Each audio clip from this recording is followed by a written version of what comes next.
Hello everyone, and welcome to Demon the Descent, here on Dork Tales. I'm your storyteller, Kelle. You see in him, and I gotta admit, I am very excited to be playing this game. Demon the Descent is one of the coolest ideas to come out of the Chronicles of Darkness, and tonight we're going to explore how a ring of demons in Vancouver deals with the ins and outs of, well, basically a modern-day spy thriller. Joining me tonight is an intrepid cast, which I think we'll introduce right now. Christa. Hello, hi everybody. I'm Christa. I use she, they, or her, them pronouns. You can find me as Cheese to FX in many places, and mostly here on Dork Tales. Fantastic. Over in the corner, I have Kelle. Hi, it's me, Kelle, from up the road, and I use she, her pronouns. And tonight I will be playing Ms. Void, aka Ivy Watson. Fantastic. And down to Michael. Hi everyone, it's me, Michael, going with he, him pronouns, and tonight I'm going to be playing Mr. Cinder. I mean, he's spicy. He's spicy. And joining us tonight is James. Why, hello everyone. I am, of course, James. I use he, him pronouns, and today I will be playing Mr. Dredge. Now, as you can probably see on the screen, unlike most of our games, we do not have just a single character listed for several of our people. That is because in Demon the Descent, you are playing a fallen angel sent by the God Machine, more like a Terminator than a biblical angel, that was sent down to Earth to achieve a goal for this vast, sweeping alien consciousness. And either through failure or personal choice, you fell. You went off-grid and became a rogue agent. By doing so, you took a cover on. Your cover is who you present yourself to the world. This is the character you will be portraying. At the core of you, you are still that demon, represented by your demonic name, Ms. Maccabee, Mr. Dredge, Mr. Cinder, Ms. Void. However, day to day, dealing with humans and experiencing life as a human, you will be playing as your covers. Demon does not have a morality system or an integrity system similar to other World of Darkness and Chronicles of Darkness games. What it has is a variable trait called cover. As your cover erodes, so does your cover, your existence as a human being. Where you might originally have a full family, full backstory, and so on. As your cover erodes, you will lose additional pieces of this. Suddenly your family dog never existed. Then your brother actually didn't either, or your brother belongs to a different family. Your wife and you never met, and she's married to her high school girlfriend now. And so on and so forth. Demons supplement their covers by taking bits and pieces from other people through demonic pacts. You've probably seen movies like that. Bedazzled, The Devil and not Mr. Johnson. The Devil and... Is The Devil and Mr. Johnson? Is that the one? You know which one. You know what I'm talking about. But anyway, there are tons of these. And you are not that far apart. You can trade bits of people's lives. So, for example, Ms. Void, if you needed to increase your cover somehow and made a pact with someone, you could alter the system of reality to provide someone wealth, or maybe someone lost an arm while serving overseas in Afghanistan. You could get them a new arm in return for, nothing big, just their firstborn. And when their firstborn is in fact born, you now have a child. Reality rewrites, so that child was always yours. Friends will remember your entire, I don't know, they'll probably make something up in their heads, but your backstory fuses, forever taking that causal link away from the other person. When you lose that cover, or when that pact is destroyed, it may return, or it may not. Who knows? Those of you who have multiple covers, two of the characters in this game have two different covers. They're living two different lives. While they are in that cover identity, the other cover basically stays in a subdimensional closet, ready to be called upon at any time. Switching is pretty basic, much like just changing jackets. It takes no real effort at all. While your other cover is away, it still will age as it normally would, and you eventually will need to replace your covers. However, you know, like suits that grow threadbare over time. However, you are not your covers. And if Mr. Cinder and I got in an altercation, as, say, like I'm a street thug, and I shoot Mr. Cinder, both Grover and Haley will have the gunshot wound, which might be hard to explain, depending on who your characters are. If one of your characters is a beat cop or a criminal, pretty easy. Much easier than, say, a sous chef or a kindergarten teacher. Right? And slowly your covers erode. The goal of Demon the Descent is to survive and, well, thrive against the God Machine as you subvert some of its alien machinations. We're going to be playing in Vancouver, British Columbia, and we're going to be having some fun. Now, however, because we have never played a Demon the Descent game, with the exception of one Extra Life game, this is still a new system to us. I have played Demon the Descent once as a player, and I've ran it once. It's a big book, so there are things that I am likely to get wrong, and this is the first time that most of my players have played. Kelle played once at the Extra Life game. And James, did you play as well? Dale was in that game, I know. Were you in that one too? I know I honestly don't remember, so basically no. Okay, yeah. So let's assume you didn't. So we're going into this blind. If we make rules mistakes, we apologize. Leave a YouTube comment or something. We might read it. Or just assume the God Machine changed the rules between gameplay and when we read the rules.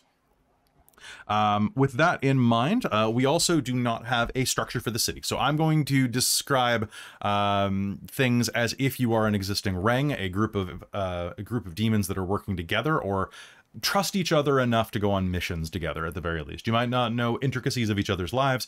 Demons do tend to use names like, you know, Ms. Void in order to shield themselves from exposure, both to the God Machine and to anybody who might want to harm them. This game also will be a Chronicles of Darkness game. So I just want to say before we hop in that there are a couple of content warnings I would like to say. This game will have violence, deception, will have basic espionage things. So we will also be dealing with viruses, and COVID is a thing in this game. So it will be coming up at least as a descriptive of events that have transpired. We won't be getting too deep into that.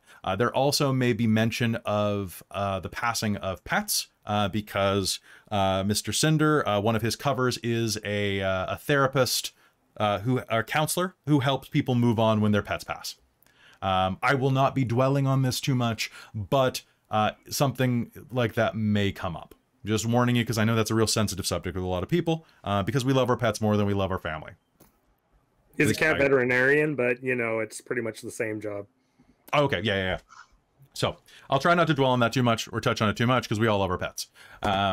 With that, the other things in the game, those are the big ones. If there's anything that I miss or anything that comes up through play organically, I'll try to warn you before the scene because you deserve that courtesy and so do my players. Does anybody have any questions before we begin? As we go through, No. What are we playing? We're playing Demon. We're doing Demon the Descent. Demon the Decent, where you're just a bunch of decent people. It's kind of like D&D. There's 2 D's in it. Oh, that's true. I love that. I love a pair of D's. Good game. Good game.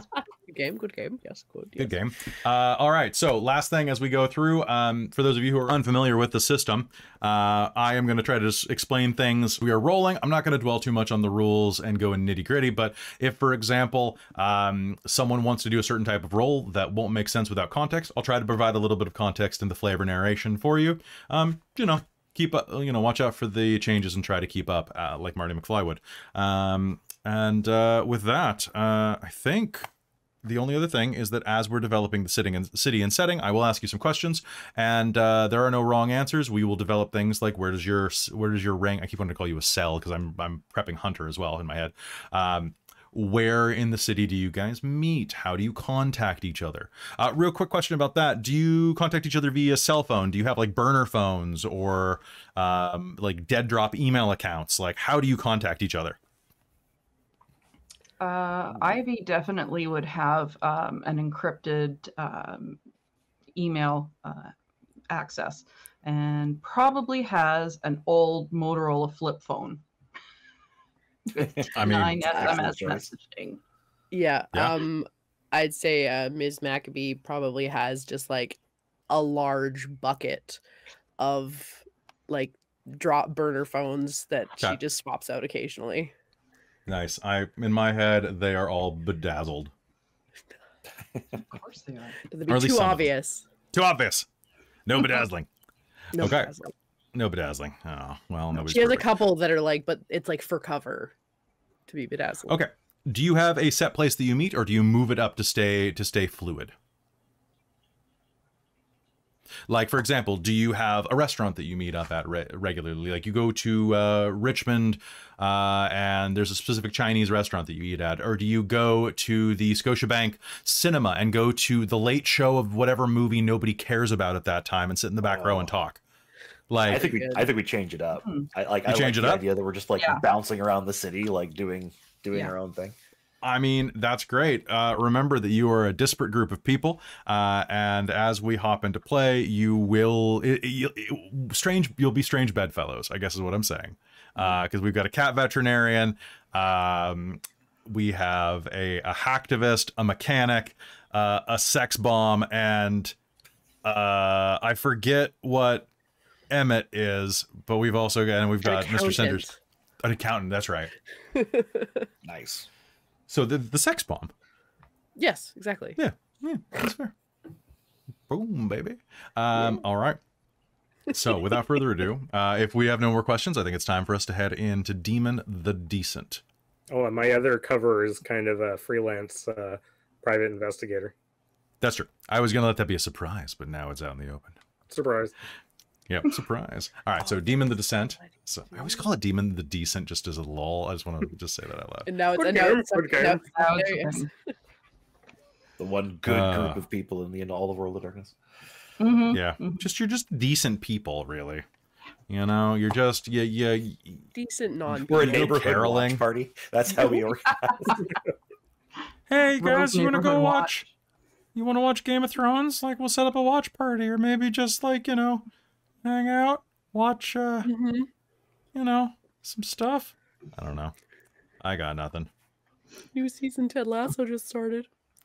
Oh, God. Oh, yeah. All right.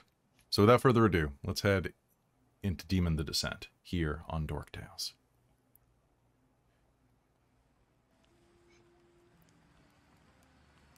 It's an average day in Vancouver.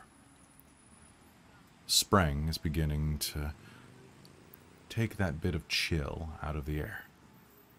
Rain is intermittent, but, well, it's always wet. The streets are always a bit dark or slick. Cars always slide an extra couple of inches more than they should.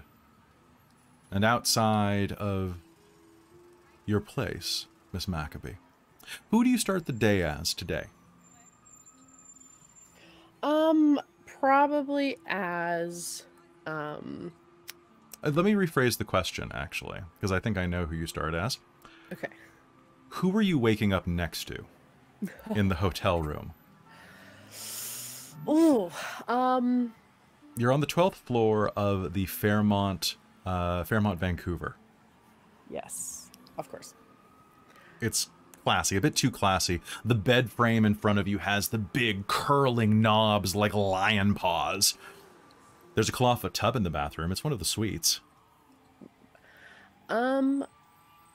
Probably someone who is, I'm gonna say he's like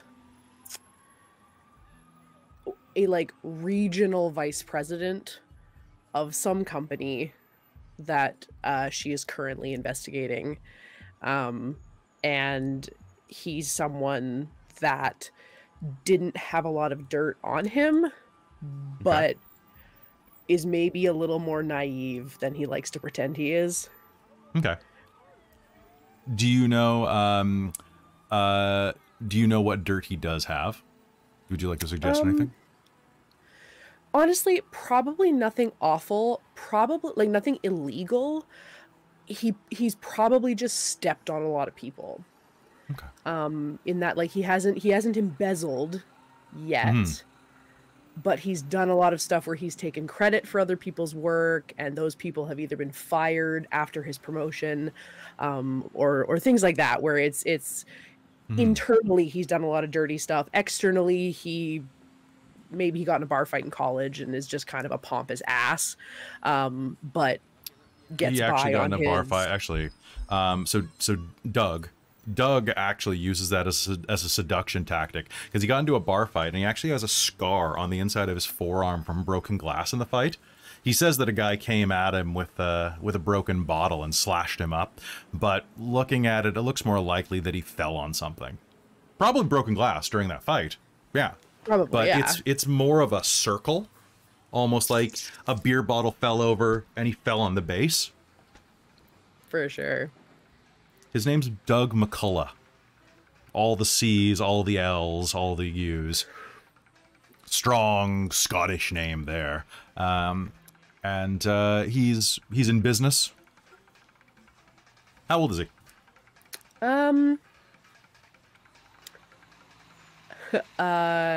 Old enough to know better, but young enough not to care. So I'd probably say like mid to late 30s, in that kind of like 38-ish mark, where he really should know better, but he still goes out and, downs one too many with his younger coworkers that he's hoping to fleece ideas off of. All right, so you will wake up that morning lying next to him. Are you already well awake before he awakens? Oh, probably. She's probably like, as soon as he was out, not as soon, but like when she knew he was good and out, probably had rifled through some things on him, maybe tried to see it, like a lot of these guys probably have passcodes written on a sticky note in their wallet. So is kind of taking all those things down. Even better, his phone is face locked and he's asleep on the bed staring up at the ceiling. Beautiful idiot. Absolutely. Forwarding a bunch of emails of different things, proving that many of his ideas weren't his own, finding a bunch of stuff that might be leading into other people and getting contacts for the people that she's actually after. And so, just take all that kind of stuff. And then I don't know if she actually sleeps at all, but it lays there and pretends to in case he wakes up in the middle of the night.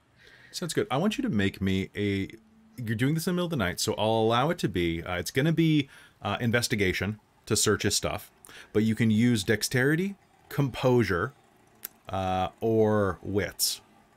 Okay. Either knowing where to look. Sorry, I was going to say I would like to use wits. Okay. That's my best one. And I do have a specialty in digital investigation. That sounds fantastic. Yeah, let's do it. Okay. And does that give me an extra or give me 9 again? Gives you an extra dice. Okay.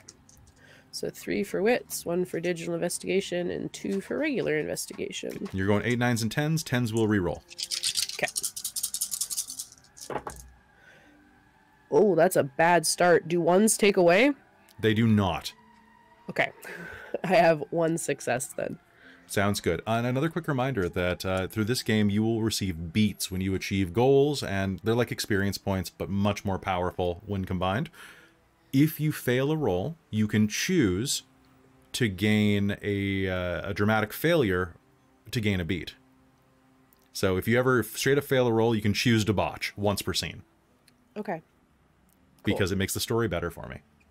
When we win and if we get into combat, the combat mechanics work a little differently in 2nd edition, or in Chronicles, so we'll go over that too. But right now, looking through that, 1 success, you'll find basic things. You'll basically be able to spoof his email, do a password reset, things like that. He actually, opening it up, you can see that he's using Chrome for a lot of his stuff. He does have, it looks like he has one of those programs on his desktop that you don't have time to really play around with much, but it's one of those self-obfuscating text messaging systems where you send a message, it immediately deletes the message after 30 seconds. So there's no trace. Okay. A lot of executives are using that these days. It's by the same people who made the social media app Thorn. recently. Right. It's called Mist. Okay. And as you are poking around through there, you are going to find basically everything that you need to get a bit of dirt on him, maybe. You're more setting a hook tonight than actually doing damage. But as you are flipping through, looking through, you are going to open up some of his files and are going to see that there is an incoming snap from one of his snap apps. Beautiful. Is this the kind of app where you can mark it as unread, or do you have to read it? You have to read it. Okay. Sure. Yeah. Okay. Now, this is the type of app, it's very much like Snapchat. This is mostly designed for sending nudes and uploading pictures of yourself, kind of like a disappearing Instagram, right? It's basically Snapchat. Just I don't know why I'm fighting this. Popping it open, you are going to see a picture of a 9-year-old girl holding up a birthday cake.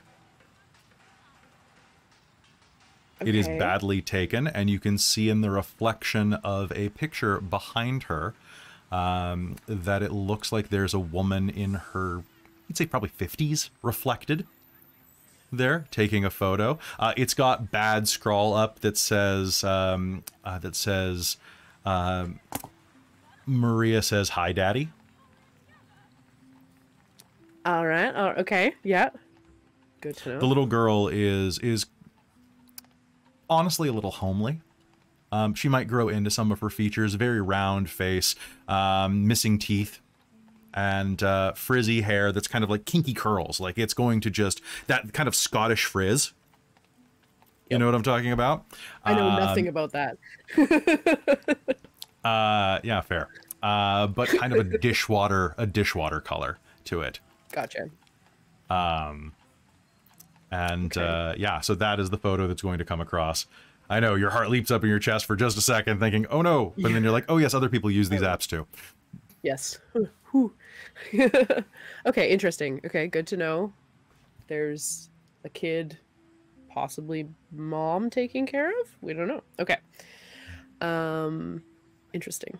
Okay, I will put all that away into my brain, and I think, depending on the hour, I think if he sleeps in past,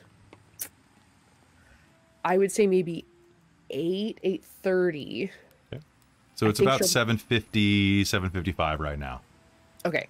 She'll probably wait until about 8:30 and then leave under the premise of having to go to work and like leave him a note with her number. But if he wakes up, then she'll talk to him, obviously, but she's hoping she doesn't want to sneak out in the middle of the night because that's a little suspicious.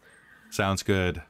You lay down for a minute, collect yourself, and then, judging by the empty bottle of Hennessy on the side counter, you're going to be out of there at 8:30 without a problem. Beautiful. Gathering yourself up, you're going to leave the slightly hungover, asleep man in bed behind you and head out into the city. She'll leave the cocktail napkin under the Hennessy, write her name, write Daphne with a little heart over the E, and then leave a big kiss mark on it with her number. Okay. And you head out into the city. We hear the sound of a honking horn, and nearby we're going to pan over to Simon. James, what is your mechanic shop like? Are you the owner, or you just work there? You just work there. Oh, I just work there. No, I'm actually like fairly junior in the crew. Because I think I'm fairly new to the city too. I haven't been here for too long. Do me a favor, describe yourself. Describe what Simon looks like. I should have asked Delilah, actually. Because no, it's Emmett that rolled out of bed and did the whole thing. Simon's gonna be kind of a fairly thin guy, kind of on the lanky side, but like he's been putting on some muscle, just kind of going through his labors as he has been. He's usually dressed in in coveralls, complete with like the little reflective things worked in. and he's got a pair of glasses on, kind of medium length hair that he doesn't take too good care of. A little bit of a beard. Wait, no, sorry, he's clean shaven. Pardon me, my apologies. Yeah. And yeah, he normally is doesn't normally, like, because he's a heavy duty mechanic. He's on the road a lot, so he's usually out in a truck on, like, at some construction yard somewhere in the city. But they're like office areas, just kind of like, it's like a supply dump, people coming in and out. Sounds good. So yeah. You head into the supply yard. You head into the change room, the locker room, drop off your stuff. Head into the room where all of the bad coffee has been brewing for a good 5 hours, 6 hours at this point since the late night shift came in. They do a lot of work. BC Transit does a lot of, or pardon me, TransLink does a lot of its own stuff, but oftentimes they will outsource in an emergency or something like that, or there's a tow or something. You're pretty busy. And as you head inside of there, you are going to fill up the cup of coffee, whatever you need to do just to fit your cover. And you'll hear a sound as your boss, Lou, is going to round the corner. He's got huge bags under his eyes. Lou is an Italian dude who never quite broke 5'7", but stretched the extra inches out around his chest and hips. He's absolutely bloated in his short-sleeved button-up. Morning, Lou. How you doing? Got a fucking jelly stain on my shirt, man. I went by Duffins this morning to grab some stuff, and they don't know what they're doing. Look at this. I got raspberry all over myself.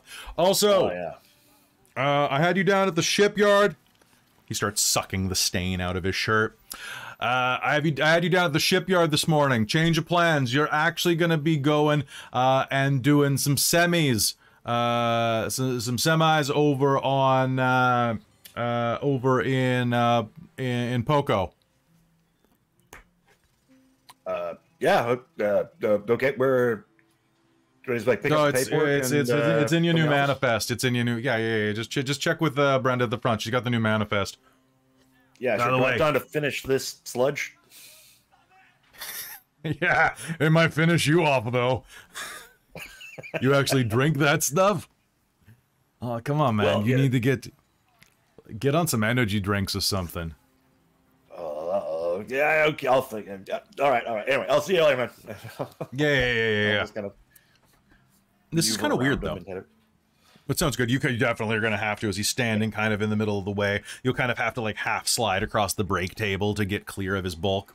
And as you're doing so, it's a bit of a weird thing. Like, there were a lot of people that were down doing transport down to the fishery docks, and you were one of the ones making sure that those transport trucks were working well. You had like another couple days worth of work down there. It just seems a little odd. And can you give me a perception roll, please? A wits and composure, as you were headed out into the main area where Brenda is. Sure. Wits and composure. 6 dice. Reroll 10s, right? Reroll 10s. That'll be 3. 4. Pardon me, 4. Cool. As you are approaching, there's just like a front little counter desk, the reception area where Brenda, who is about 45, most of her best years look like they've been spent behind this desk. Her hair is red, teased up in this kind of bouffant, and she's wearing she's basically Peggy Bundy, for lack of a better quick definition. Okay. We're talking like a leopard top with actual like texture to it, like velvet. Her husband recently paid for some augmentations, mostly around her eyes, but also lower. And she is working the phones with nails that are honestly longer than some men's fingers. And right, as you approach, she's just doing some paperwork on a phone. Mm-hmm. Yeah, not a problem at all. No. Our men are the best. Yeah. Oh, yeah? Thank you so much for calling. Good morning. Click. Hey, Simon. How's it going, Stretch? Hey, babe. You're going pretty well. Yeah. Apparently, Lou wants me to go running over to. Oh, I mean, he was dealing with a jelly stain. Do you have like the manifest? I got a Tide pen. And she'll like pull it out of her perch. As she pulls her perch up, you're gonna notice that it is actually like a Coach clutch. Okay. This woman makes probably 40 a year. And she's got a Coach bag, little Coach clutch, that probably costs at least 2 weeks of salary from you. Okay, then. Yeah, of course. So here's a Tide pen. You have a jelly stain. Where is it? Oh, Lou's got it. Lou's had a jelly emergency. Oh, Lou can apply it to himself. Yeah, so you're down at Poco. They need to make sure that they've got a couple of transport trucks up there. So the movie shoot or the show shoot that's going on right now. They're having some trouble with one of their engine blocks, and they need to be able to transport. It looks like lighting or something like that. But they need it soon. Right. So you need to be down there by 9 o'clock, 9:30 at the latest. Okay.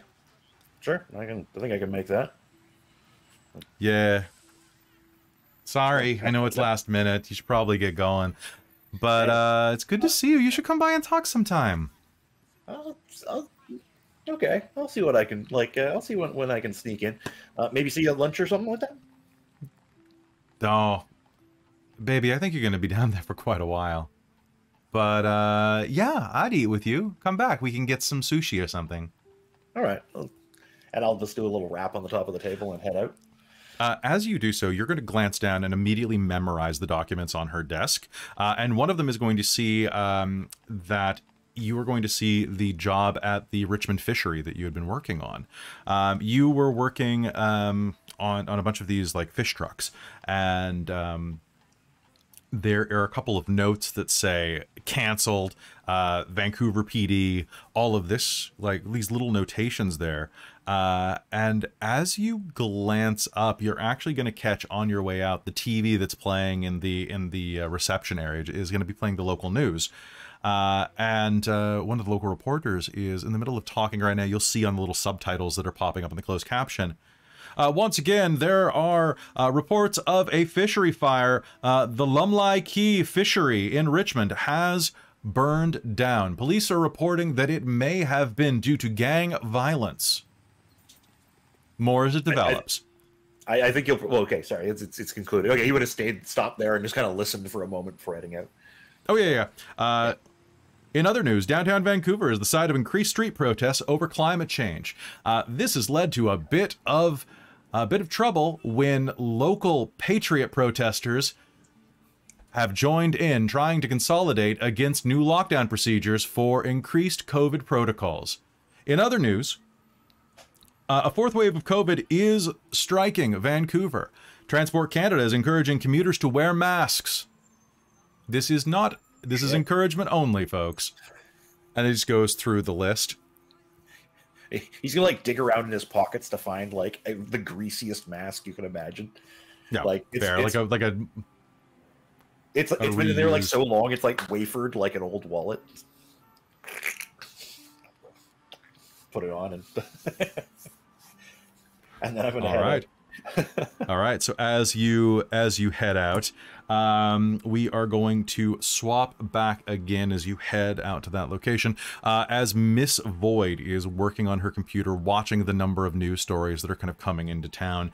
I would like Miss Void to do me a favor and make me an intelligence and computers roll or an intelligence and investigation roll to pull all of the data in from the city, just kind of keeping an eye on weird goings on.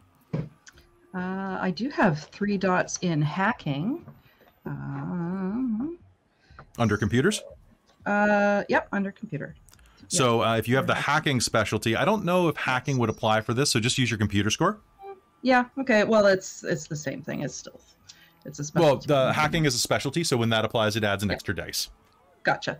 Okay, so, sorry, computer and intelligence, you said? Yeah, if that's what you'd like to use instead of investigation, totally.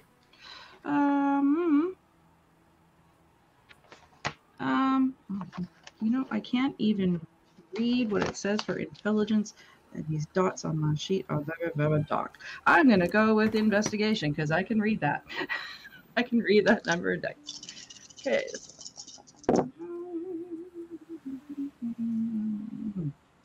One success. It's a slow news day. One success. So you'll get that the Lumley Key fishery in Richmond has burned down. Last night there appears, doing a quick scan of just things, there are rumors and some reports that there were shots fired in the area. There were reports of shots fired in the area there near the Vancouver, well, the Richmond Harbor. You'll also get a couple of little like buzz stories. The protest thing, that COVID is having its fourth wave. It's a pretty mild. We're on Delta, Omicron, Nu, Persei, I think at this point. Basically, it's still a thing. People are supposed to wear masks on public transit, but it's not being like enforced as it once was. It's more of an annoyance because most people are vaccinated at this point in Canada. You'll also hear the following things: that the City Council has voted in favor of a controversial casino expansion in False Creek that is going to dehouse some people. Okay, is that Vancouver General or... Oh yeah, False Creek, sorry, Vancouver, yeah. Mm-hmm. And finally, a celebrity chef named Armin Schultz has opened up a new restaurant in downtown Vancouver called Palette 5. Okay. It's fancy. He has a very popular show on TV called Food Fight, and then Food Fight Extreme, and then Food Fight with Your Family, and yeah, a line of TV dinners as well, which are Schultz meals. So that is the information that you are pulling across. Is there anything that you're really focusing on? Interested in the dehousing. Okay. The False Creek expansion. Kind of interested in stuff that is kind of like news, but it's not really big news. It's just kind of... all the really interesting stories are kind of buried under the boring headlines. They still make the headlines, but there's more to it underneath. Okay. So how do you normally start your day? And describe yourself as we're looking at you staring at your computer screens. Like, what does Ivy Watson look like for Miss Void? Well, Ms. Void is in her Ivy Watson cover, and Ivy looks like she's rolled out of bed all day long. Before she was, taken over, before she was a cover, she was a hacktivist, a militant hacktivist. She's probably part of the local anonymous collective, and it was a great cover for her, for Ms. Void's assignment. But doesn't brush her hair. She doesn't care about what her hair looks like. She just pulls on whatever kind of clothes that sort of go together. Everything's kind of thrift store. It's all the same muted earth tones, so it all matches, but it's not great. So currently, a ratty t-shirt, some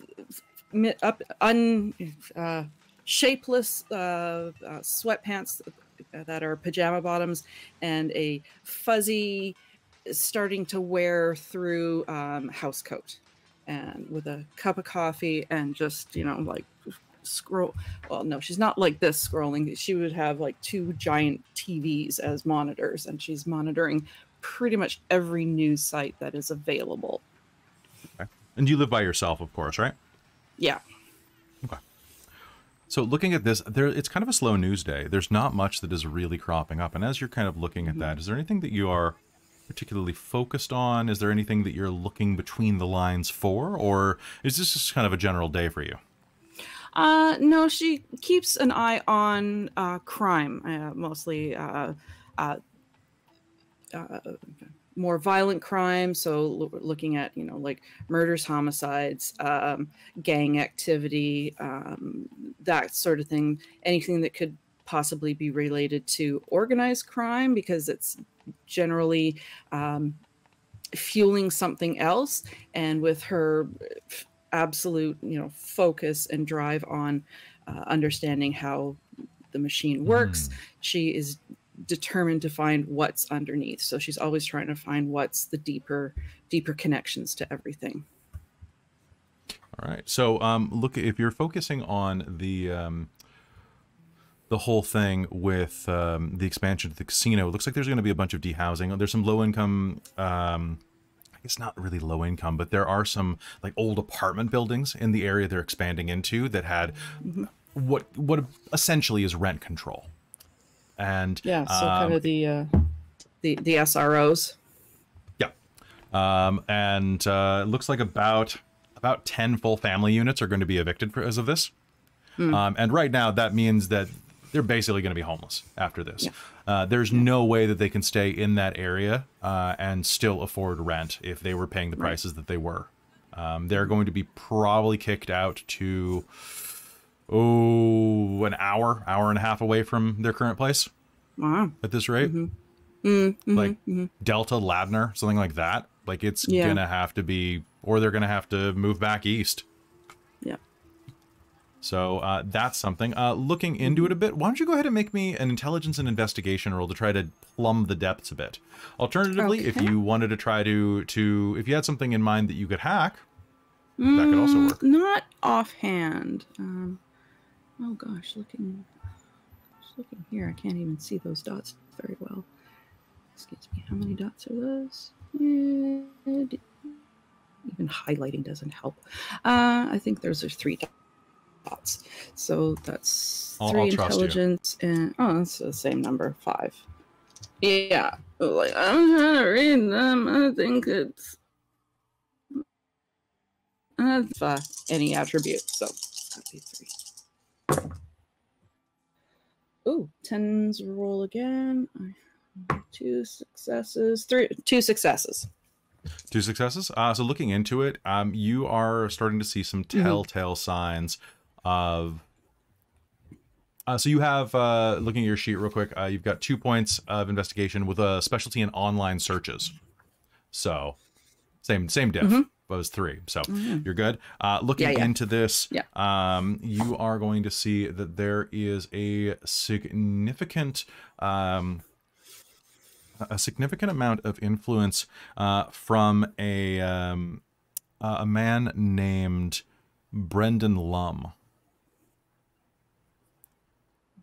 Brendan Lum being a Chinese industrialist in his 40s, very well acquainted, usually sticks to Richmond, but False Creek does kind of, it's not terribly far out of his reach. And he has a lot of pull in the gambling community and in the vice community, as far as you've seen through your research. And you are fairly certain that Brendan Lum, at least as far as he is known publicly, has been seen communicating directly with members of some of the local Chinese triads. Brendan Lum is definitely on your radar there. And looking at this, it looks like the expansion is being headed by a Chinese-owned development firm. Now, am I able to connect him to the development firm? Yes, actually you are. It is one of his firms. Okay. So he's like owner / principal investor. He is, and he's a dual citizen. Okay. So he is both very, very in tight with. He is very in tight with Shanghai, and does a lot of development, primarily in Vancouver, but he does have ties back to the mainland. The Chinese mainland, I should say. Vancouver is the mainland for us. Okay. Interesting already. Besides that, there is a little bit of old news. Basically, there's a murder trial that's going to be starting soon for a local serial killer convicted of killing 13 young blonde women.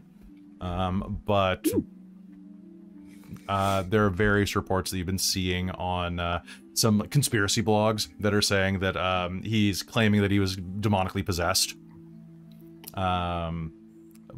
Those are not the stories that are being leaked publicly, but you are seeing that's a case. It's interesting. That's the rumor mill. That's not you. You're a political hacktivist. Yes. although that FBI agent is very, very fine.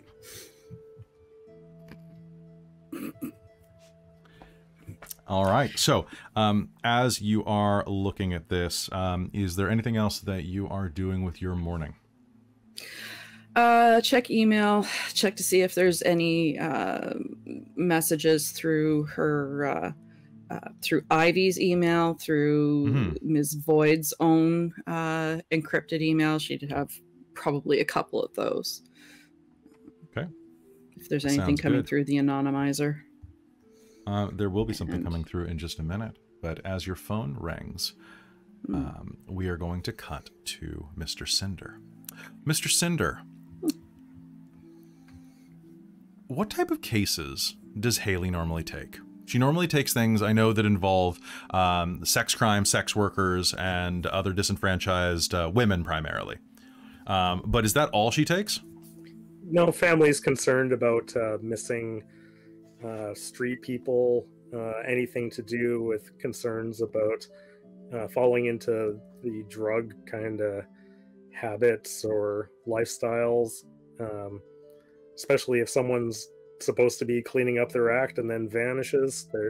Haley is the first one to probably go out onto the street and find out where they've gone to, because you can't run to the police to find people like that. They don't want to be found. This is true. And does she have an office? She has a really messy desk in her small apartment. Okay, that sounds good. So we cut in to Grover, actually. Please describe Grover to everyone. Grover is Jeff Goldblum minus about 10 years, plus about 20 pounds, and put a lot of Vaseline on the lens. He might be the alternate universe version, but otherwise he's got the kind of funky modern glasses. He's kind of salt and pepper hair. He's the kind of individual that just oozes charisma even when he's not saying anything, just with the slight nods and winks, and you can tell it's kind of a personality quirk where he's passing you in a hallway and he'll just kind of smile and wink even though he doesn't even know you. Okay. So you've got a pretty busy early day right now. You've got a bunch of techs working for you at your clinic who can do some of like the heavy lifting as well, because you do all sorts of veterinary work, right? Like neuterings, deliveries, general just checkups and shots. If it has to do with a cat, then Grover's the man. All right. Your morning is pretty steady. It's a lot of stuff that your techs can do. This is where James jumps in and tells me all the things I'm doing wrong with this one. James worked as a vet tech for many years. But I'm thinking like there are veterinary assistants, right, who can do things like shots and things like that if the vet is not primarily needed. Usually they take care of everything other than that. So Okay. So the techs would take care of like medication delivery and like recovering animals and stuff like that. Vets would take care of the shots typically and stuff like that. Okay. Any type of like actual like investigation, checking for wounds, things like that. Okay. So this morning you've got a decent amount of stuff, but it goes by pretty quick. It's about 1 o'clock in the afternoon and you're just getting back from lunch when you are going to hear the sound that you absolutely hate. You're just coming in the back door. Actually, pardon me, you're just coming in the front door. What should I say? Because why would you exit the back door? You're a vet. You just go straight in. And as you are going to see and hear her voice at the front counter. Karen Geis. She's young, but she has big, old, crazy cat lady energy and always has. She's holding a cat carrier in one hand and kind of banging it a little bit on the counter for emphasis. Not enough to hurt the cat, but definitely enough to piss it off. You're going to be hearing yowling and hissing and spitting from inside of it. Look, I just need to get in to see Dr. Grover. Dr. Grover knows exactly what to do, and Linus needs help. I just picked him up from the SPCA, and he's not acting normally. Cats love me. Look, Tina, you know cats love me, right? Your receptionist kind of is turning quite pale as this conversation is going on. What do you do? So you're going to enter to see that she has brought yet another cat. This is number 14 that she owns. And she did not have this cat last week. Sidles up beside Karen and leans on the counter and starts, doesn't even acknowledge her, just starts prodding into the cage. It's like, oh, your name is Linus. Look at you. Aren't you just a fancy little...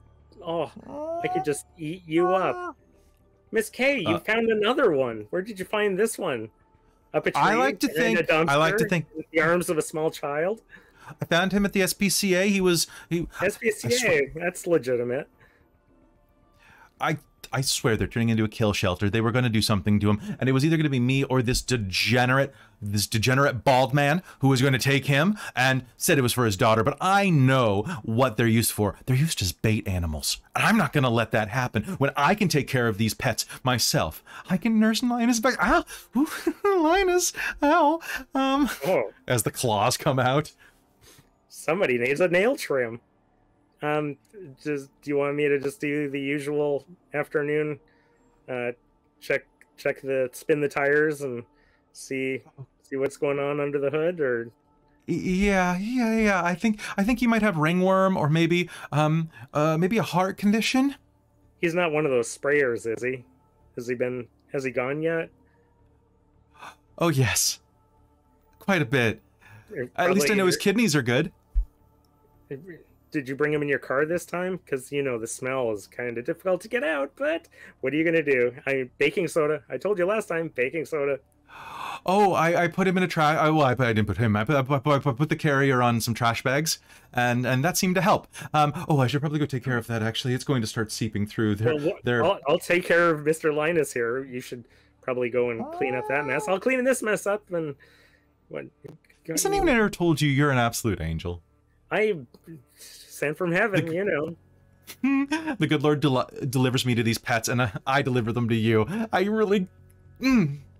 He seems really frustrated. Let's get him into the operating room immediately to give him the look over. Besides, my coffee's still hot. I want to enjoy it. So you go. You scoot. Of course.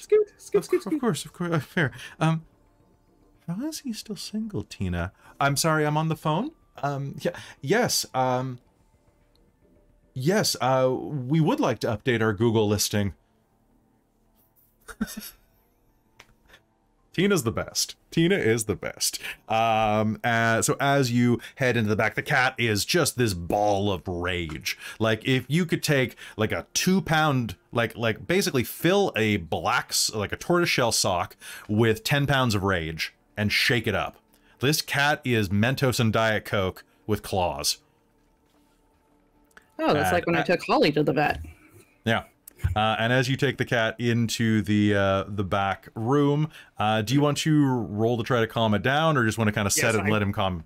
I'm going to use my animal communication embed before I open the cage. Okay. So let me roll a bunch of dice. First power of the game, folks. Okay. Well, on the bright side, I'm rolling 8 dice because Grover and animals. That's great. 1, 2, 4. Okay, and that's just an embed. So using your powers, you are going to... So that's a 5. 5 successes? Yeah, I rolled like almost all 9s and 1s. Is that in the core book, or is that in Flowers of Hell? Animal communication is... Let me find the page. Open. Demon of the Descent, page 148. 148, cool. All right, so animal communication. Oh, got it, perfect. So there's no penalties for this. So success. Your name is Linus, so I'm going to give you some simple instructions. I'm not going to hurt you. You're not going to hurt me, and we're going to become best friends. If you're okay with that, let's just calm down, and I will take you out of the cage. How about that? Okay. So the cat will immediately go and just go completely just mellow, and just it'll start like cleaning itself.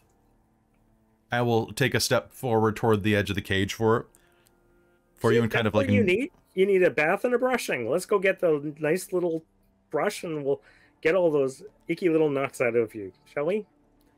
Let me guess. Karen probably gave you all sorts of scruffing and stuff. Oh, I know. She rubs me the wrong way too. So as you go and pick Linus up, you are going to get a flash of information. And I'm assuming that it doesn't say that the cat communicates it, so I'm going to assume this is like a psychic gleaning, like psychometry, as you pick up this cat. And as you pick up the cat, you are going to get a flashback to the SPCA with all the cat cages in the back room. They even have one of those therapy cats that wanders around free to like talk to the other ones or meow at the other ones without riling them up, like this big, fat, mellow white cat with a big poofy tail. What counts as Linus, an exceptional success? What's that? Yeah, an exceptional success gives you information. Yeah, so that's what I'm assuming this is coming from then. Yeah, it is. It is. But I don't believe that the cat says it. I think you just pull the information. Yeah, that's kind of my impression too. So with this, you're going to see that there is this like huge tattooed bald guy, kind of a little bit of a roundness, like a beer keg gut, Mary tattooed on one set of knuckles, and love tattooed on the other set. It looks like he was probably a biker in his 30s, and now he's in his 40s. He's probably who knows, but he definitely fits like a strongman type of look. And as the cat is there, he's just kind of like cooing into the cage. Oh, who's a good kitty? Who's a good kitty? Yeah, you are. You know, I got a couple of kids who'd really like to see you. Yeah. Yeah, would you want to... Oh, I'll take you home with me? He's like, you're getting like the picture of the cat's view, like the big smushy face. He's got like one of those big... Honestly, he kind of looks like Shrek. Right? He's got that big bulbous nose, big, probably been broken like 3 or 4 times, kind of like a bald Mick Foley. And as he's going to lean, he's, yeah, well, tell you what. I'm going to go talk to the lady about there getting you out of jail. Nobody like you deserves, such a pretty cat. I spent some time behind bars too. I don't think anybody deserves that. You come home with me and... Yeah, you'd like that. We have another kitty at home, but she's getting pretty old and she's real sweet though. I think you'd like her. Yeah. I'm gonna go talk to the lady outside. And as he turns, Karen is gonna like just push past and be like, not on your life. Keep your hands away from my cat. That's my cat. What do you mean, lady? That's my cat. I lost that cat. That's my Cosmo. It says Linus. That's his first name.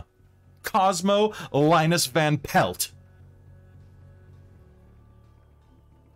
Lady, sorry. I just looking for a cat for my kid. Is that what you call your pit bulls?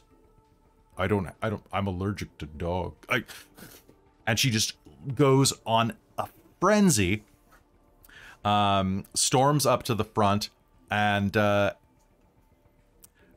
starts spinning this story about how this guy was going to like feed the cat to his pit bulls. The bewildered candy striper age SPCA employee who might be 18 immediately just kind of bends and hand waves any type of adoption procedure just to get this crazy woman out of her face. And that is what you are going to see, is this cat like looking forlornly back at this big, chunky, scary looking dude with like these pleading Puss in Boots eyes. I'm sorry, Mr. Daytona. Oh, it's okay. We'll find another cat for... Yeah. And that's what you're going to pull from that. Wow.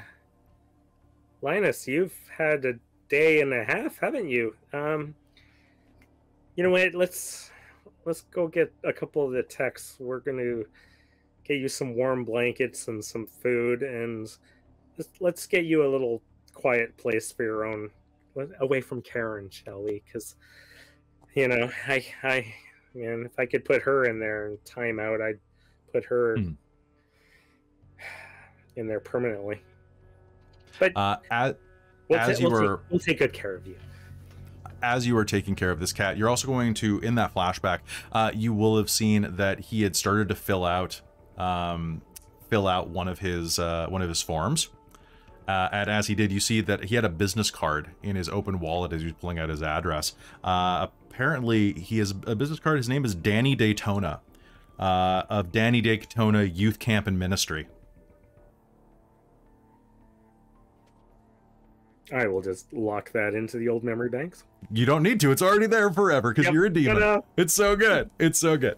And as you were stepping in to put the cat under the microscope, your phone is going to ring, but not Grover's phone.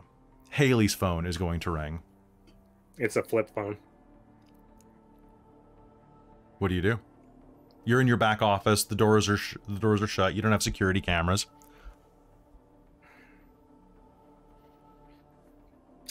I will do the Superman whip off the glasses and instantaneously turn into Haley and pick up the phone and kind of hushedly flip it open.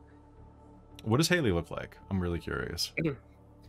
Haley looks like the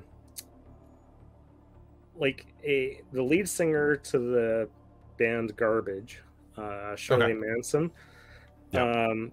With probably a good extra 30 pounds on her, probably another 4 or 5 inches, and looks like she's been dragged behind a trailer hitch for like 5 miles. She's really rough looking, but she's also been through a lot of horrible things and is still kicking, so she doesn't tolerate much. And so for somebody to see her just sitting back here, she would definitely be out of place. Mm-hmm. Flipping open the phone. Why are you calling me during the day? You know I only work evenings, so I don't want to hear this phone ever ring again. Hello? Hello? An accented my name is Jade Wen. Is this Miss Reiser? It is. Why are you calling me during the day? You know what my operating hours are? You did check the website? I did. I was just really worried. I was hoping that I could get a hold of someone. My sister's missing. My sister's missing, and I was hoping that you could help. Well, on my website, there's a little contact information thing. Type in your information. I'll give you a call when I have more time available. I'm busy at the moment. Don't phone me directly again, otherwise you'll never hear from me. Understood? Yes, I'm sorry. Okay, bye. And hang up the phone, and then quickly throw the glasses back on and swap back into Grover. You'll hear a knock at the door, and Tina will open. Right as you shift back over, the camera basically will pan at the door and then back to you as Grover. She's gone. How's Linus? Linus is really upset. He's had a day. Maybe we should like warm up some food for him. I'm already on it. Blankets, away with animals. Pillow, couple toys, maybe. Karen is a. What's the term for Karen? Extra. She's a lot of. You're so kind. She's a bonus. She's a bonus. Goddamn she's nightmare. Like Cracker Jacks. You get the toy at the end. She's definitely Cracker Jacks toy present surprise. Whew. Linus, I'm kind of tempted to call it early today, if you don't mind closing up tonight. No, not at all. I can take care of it. Are you okay? Can I do anything to help you? Take care of Linus. He needs a home, and he's the kind of cat where I feel like he knows the home he wants. We just need to connect the dots between where he's at and where he wants to be. You know how it is. I tell you what, if she calls, I'll say that we found I'll make up something and say we have to keep him for observation just to be sure. Yeah, tell her I'm concerned that the thing with the worms might be panning out, so we're going to keep them overnight for observations. Don't worry, I'm giving her the Karen special. I'm not going to be charging her any less or more than I usually do, but we will take care of it in the morning. I'm going to go home and take some handful of tranquilizers and stick them into a Pop-Tart and eat them slowly with a glass of Chardonnay. You know how it is. No, but yes. Yeah. I would definitely pop pills after Karen. Oh, and before I forget, the mail came today. Oh. And she'll hand you a bunch of mail, just basic general stuff like supply ups, things like that, normally she would handle. But today it looks like she hands you just a single envelope. It's like, and this came just for you. I didn't want to open it. It looks like it was routed from your house. Oh. Or instead of going to your house. That's abnormal. And looking down. I'll read it when I get out to my car. Sounds good. Meanwhile, across town, Miss Maccabee. As Miss Maccabee makes... Where are you headed after this? Home? Are you going to go live as Emmett for a little while? Well, Emmett has a business to run. So she might change over there. Okay. But she'll probably get home... Actually, like no. 10 in the morning. She is going to call. I realized I ended up taking a merit for each of them to have a staff member. Oh, nice. One of my background characters works as being staff. I don't have a background character for a staff member for Daphne though. But do you want? Do you have a gender in mind? Maybe non-binary. How about Jackie? That's a nice non-binary name. Jackie Koski. Could go either way. Jackie Konski. Koski. Sure. Konski? I know Koski's good. Koski. Spectacular. So Daphne's business is private investigation, or at least like that's she kind of funds herself under the guise of doing private investigation work, but it's her own private investigation work. So she has like a sort of not a protege, but like essentially someone that does the grunt work for her when she needs just like stuff found. So she will probably send a text to Jackie asking to look up any information on some further information on Doug McCullough, specifically regarding his family, a daughter approximately however old, and any women in his life in their mid-50s. Sounds good. But Daphne, who is a vibrant natural blonde, and is almost terrifyingly in shape, walks through the very high-end part of Vancouver, the very business sector, in a immaculate wool suit that from the front like fits, like is clearly tailored, but doesn't like show anything off really. But it's a pencil skirt with one of those really high slits up the back. Yeah. In obnoxiously high heels that I know from experience are incredibly hard to walk down the streets of Vancouver in. But they slick. They slick. They both bumpy and slick and covered in crap. So it's like it has everything that throws you off. But she seems to somehow just float her way down. She knows her way around and some bumpy slick cracks. Exactly. But yeah, she will walk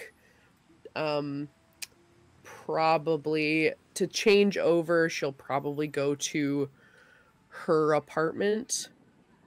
I did take a 1 dot in safe place for her. Okay. So she'll probably go to her apartment to change over into Emmett.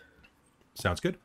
You'll change over into Emmett, easily switching by. You basically just walk in the door, walk out the other door type of thing, and you're once again as Emmett. And what does Emmett look like? It looks like Joe Pesci in the art.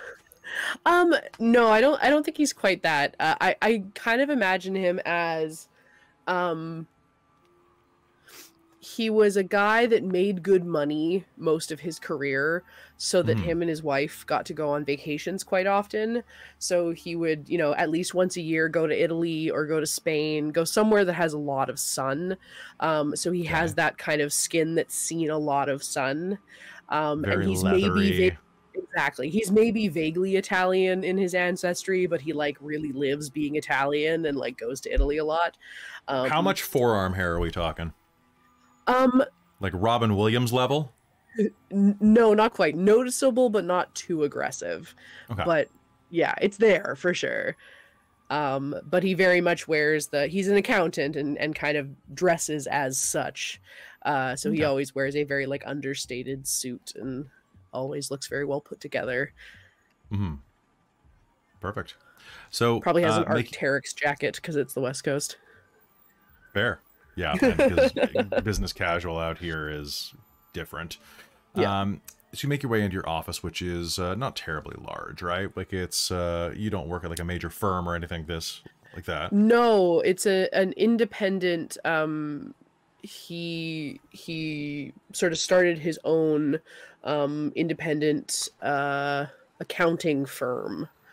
So yeah, it's basically just him and his friend / employee Navi.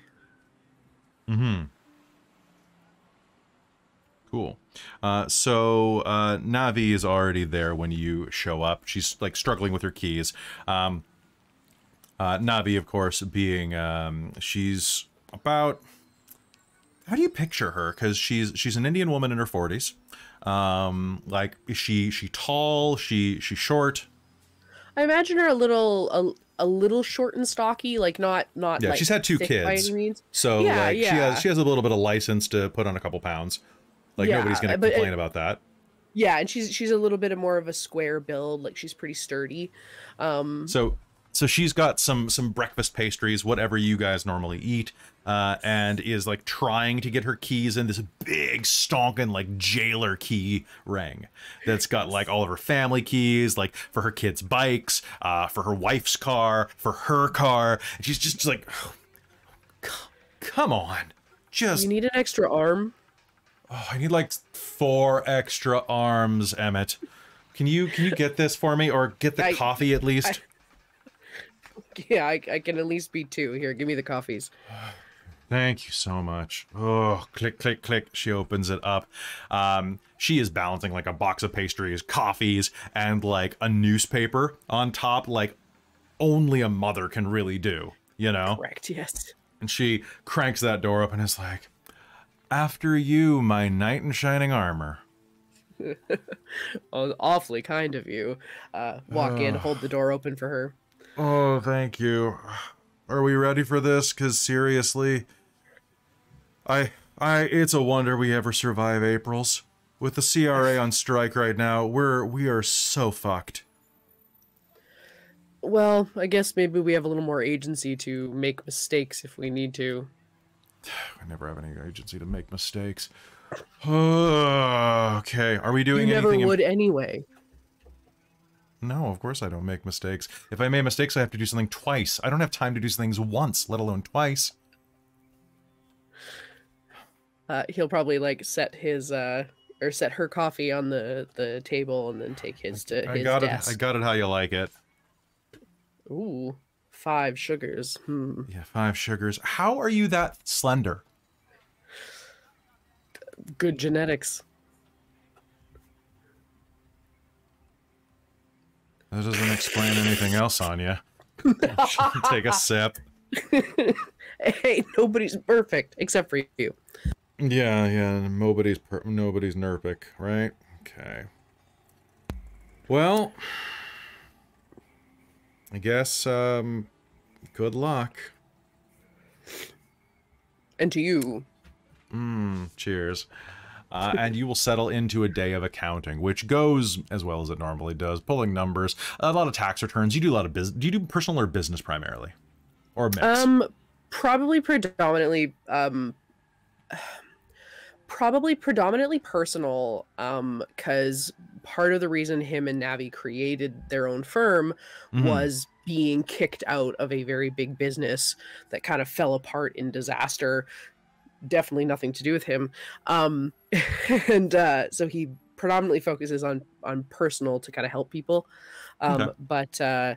But he does sometimes conveniently take certain business accounts as like extra work when they need work, when in reality it's more to like get information so that Daphne will have some ins. So your day goes by pretty normally. You spend about the first 6 hours of the day just punching numbers, just doing things. A little bit after lunch, where you go out and you grab some, there's actually a really good Lebanese place down on the corner that does takeout boxes. You grab some of that, and refuel with Navi, and it's around that time, right as you're sitting down, you know, with that mid-afternoon bloat, that you get a message from Jackie. Oh, okay. He'll pull out that phone, and So, is it a smartphone or is it a flip? this one is probably like a smart. It's honestly, it's probably one of those new like the Z. Oh, the foldies, the foldies. Really Oh, nice. fancy ones. Yeah. The razors, the razors. Let me just live my fantasy. Oh no, not those ones. The one that's like a full phone and opens into a double width phone. What? Okay. That's the good shit. You know what? It's We're gonna so bad. call that a Motorola Zwylander. It's just Beautiful. The claymore. It's a claymore. It's a two-handed sword because they're all named after blades for some reason. And as you open it up, you are going to get a message back from Jackie that says, "All right, did the pulling. Doug McCullough,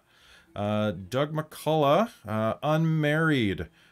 Son of Alfredo and Jessica, woman in. You did not take a photo of that, but daughter Maria, born. I guess this would be 2015. Yep. Yeah. Mother, Lona West,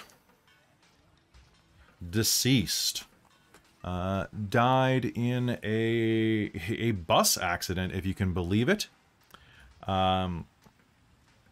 Was crossing a road and a bus hydroplaned through, and that's it. He was pushing the baby carriage at that time. It looks like it was an old high school flame. They met up at their 10-year reunion.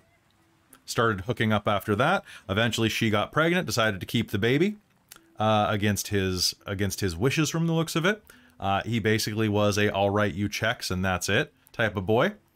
And then she was pushing a baby carriage, got squashed. The carriage, the stroller was exempt. Huh. Basically, she had just pushed it clear when the bus hit her. Interesting. Yeah. Or maybe she pushed it at the last second. There's competing stories. She was a foster kid. So her foster parents weren't really in the picture to raise the kids, so it went to Doug's parents. Okay, so that's probably his mom then. That's his mom, yeah. Gotcha. She's just about 60, so, and he's 38, so timeline seems about right. Yep. Cool. They live in Delta. So not that far away. For those who are not accustomed to the Vancouver area, there's basically Vancouver, Richmond, and then these outlying communities around the way, a bunch of rich people, a bunch of poor people, and then kind of over here by the ferries to Vancouver Island are a bunch of farming communities and things like that, one of which is called Delta, because it's built in a delta. It's not particularly creative. So inventive. It's so inventive. Okay, interesting. I'm gonna ask Jackie to get me more information on the accident. Sounds good. 1 second, though, while I double check something, because Jackie is moderately good at her job, or good at their job.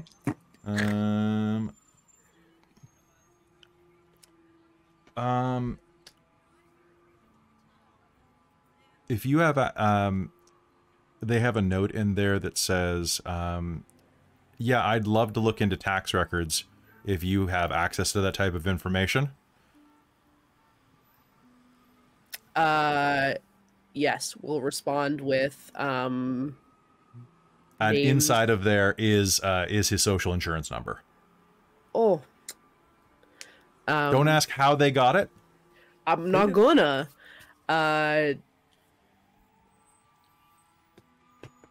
Probably like a little like a kiss emoji. More than that, it has the kid's social insurance number too. Hot damn. So yes, so she will get a string of kiss emojis, followed by I will pull records. Can you get me more info on the accident? Of course. And if you want to pull tax records, you can do me a favor. I would like you to make me an intelligence, and you could do intelligence and subterfuge to try to cover your tracks. You could do intelligence and computers to cover it better. Okay. I only have 1 dot in computers, but I have a number of dots in subterfuge, so I might use that. Okay. What else? Larceny. It's not quite right. No, not larceny. Yeah. No, that's not gonna help me either. Okay, yeah, let's just do subterfuge. Yeah, I'll see if you can find a tricky way to do it. Okay.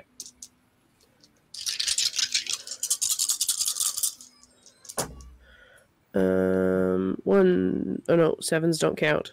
Oh my goodness. 1 success and a 1. 1 success. So you'll be able to pull the tax records, and as you're looking through there, with your subterfuge, you are going to notice that there are some suspicious transactions that have been logged in his not really, well, you're not pulling his banking records, so not suspicious transactions, but you are going to notice that there is a significant amount. What would you be able to pull off of tax records? Well, like a private company maybe where he's claiming. Let's just say this: she's not going to have to worry about college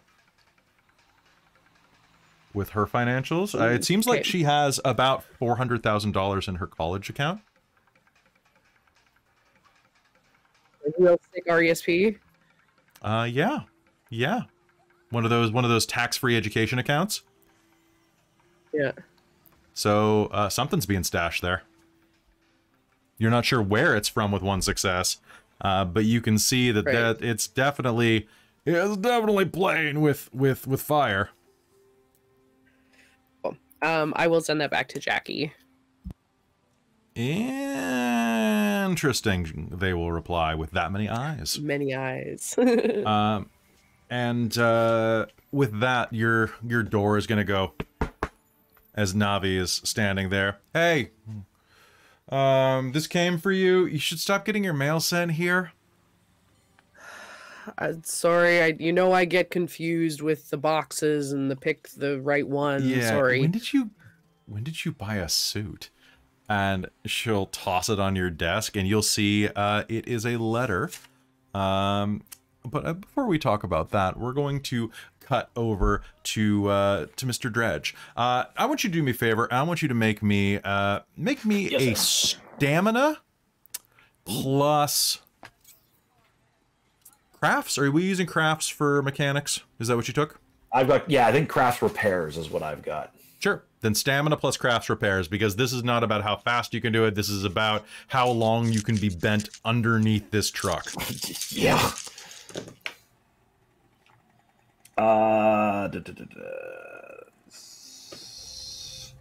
That'll be 2. 2? Okay. So you manage to get to the site. It's one of those Out in Poco, they've got like a holding lot for this one production company because the land is cheaper, and they it's this big lot in the middle of nowhere that is doing additional servicing for transporting of heavy duty gear for shoots and things like that. You are going to see as you're working around, there's like tons of stuff being loaded up. There are like 3 more trucks that you need to just double check service on for insurance purposes. But the big thing that they're having trouble with is right now one of their big rigs is not firing. Taking a look at it and really getting in there, you're going to see that it looks like there's a problem.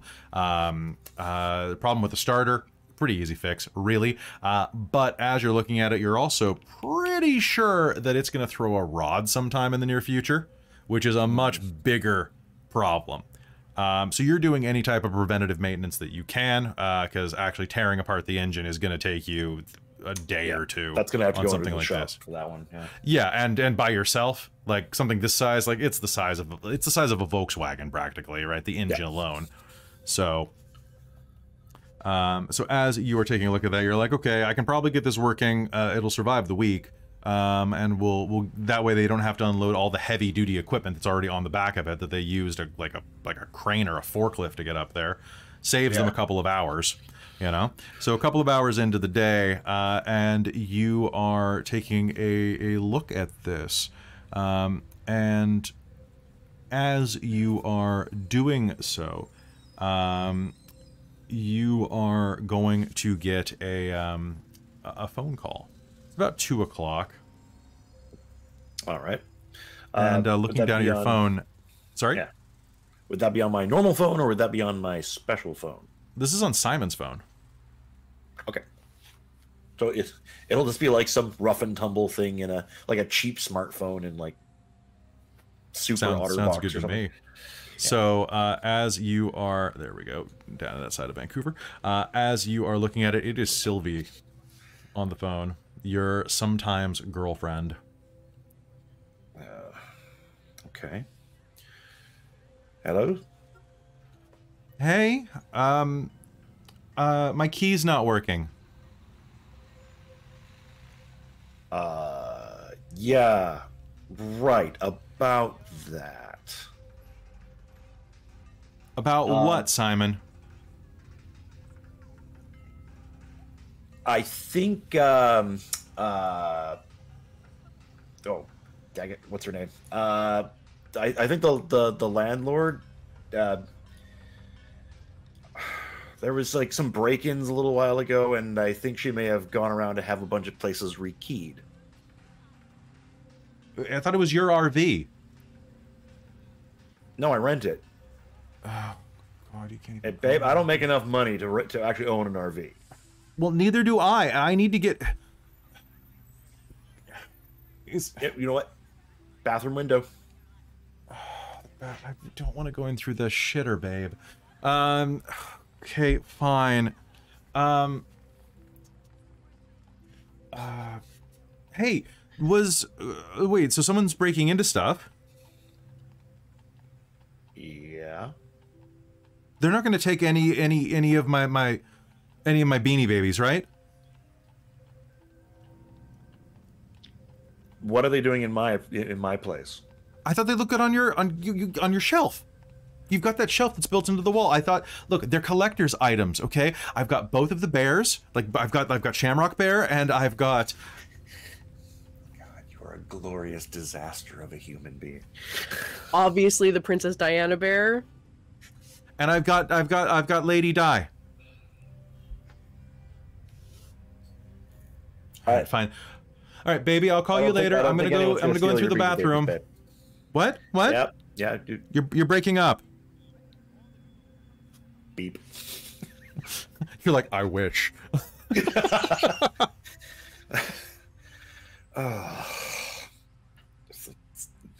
And as you are under that block, I want you to do me a favor. So you're under the car doing some work. I want you to make me a wits and composure roll, please. Ooh. Wits and composure. Sure. That'll be 6 dice. 6 dice. Do it. Awesome. Let's do this. Okay. It was scary there for a second. I got 2. Okay, 2 3 successes. ones. Ugh. Okay, as you are working underneath, you get the call and you take a moment to just kind of go, you know, just kind of like brace yourself. Despite despite that, right? Like, no, he'd probably be grinning because he finds this whole interaction he finds humans fascinating, even when they're like destructive wrecks of beings. So yeah, no, it's an exasperated grin, but it's a grin. As you're just grinning at your phone, you are going to hear a conversation happening outside. Hey, are we completely loaded up? We got to get down to start setting up for the shoot. Like, we're not going to be able to block off Pender for all day.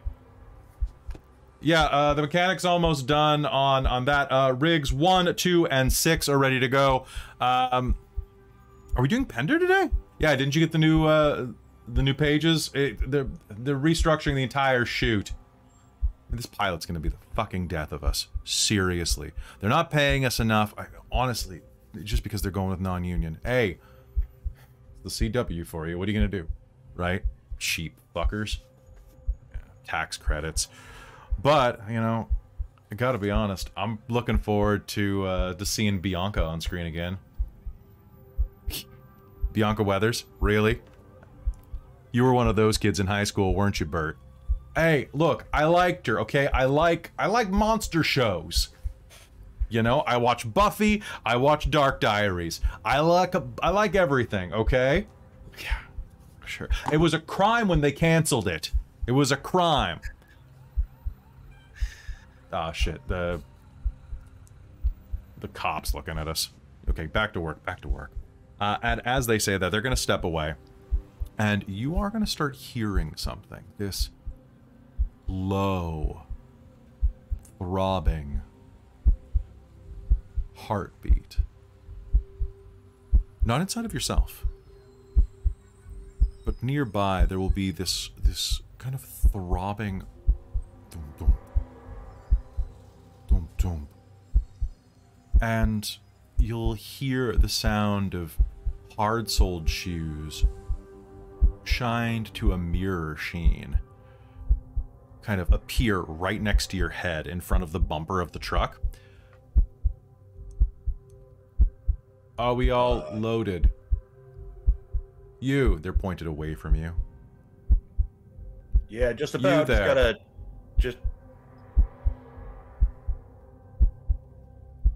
I'm sorry, who are you? There will be a crouch and a man will look underneath. And as you look at him, you'll see that it is a man with, well, he should look almost like kind of a Christopher Walken vibe. Wild hair, big cheekbones that have kind of melted, like all the flesh of his face is kind of melted down into the bone structure. Skeletal. He smiles as he looks at you, his lips kind of receding, much like his gums have receded around his 2 long teeth. He looks like a lifetime smoker, dressed in a ill-fitting, kind of rumpled blue suit. Hello. Hi. And as you look at him, you're going to see that parts of the flesh are not connected to the hairline.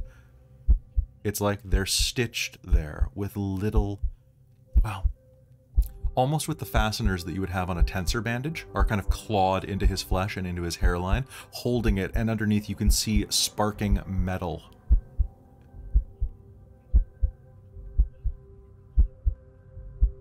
Are we getting this machine fixed? Yeah, I'm just about done. I just need to just give it a turn over and make sure it starts up okay. Okie dokie, he says and smiles at you. Artichokey.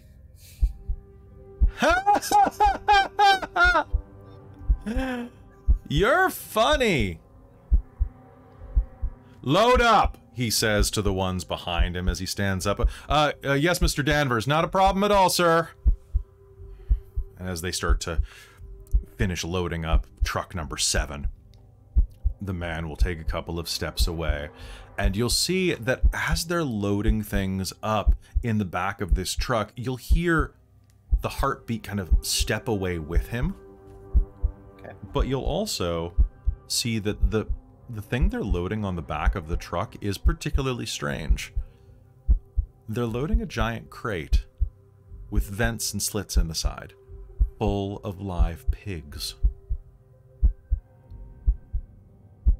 The pigs are shrieking and squealing, and little bits of foamy blood are coming out of the holes in the side.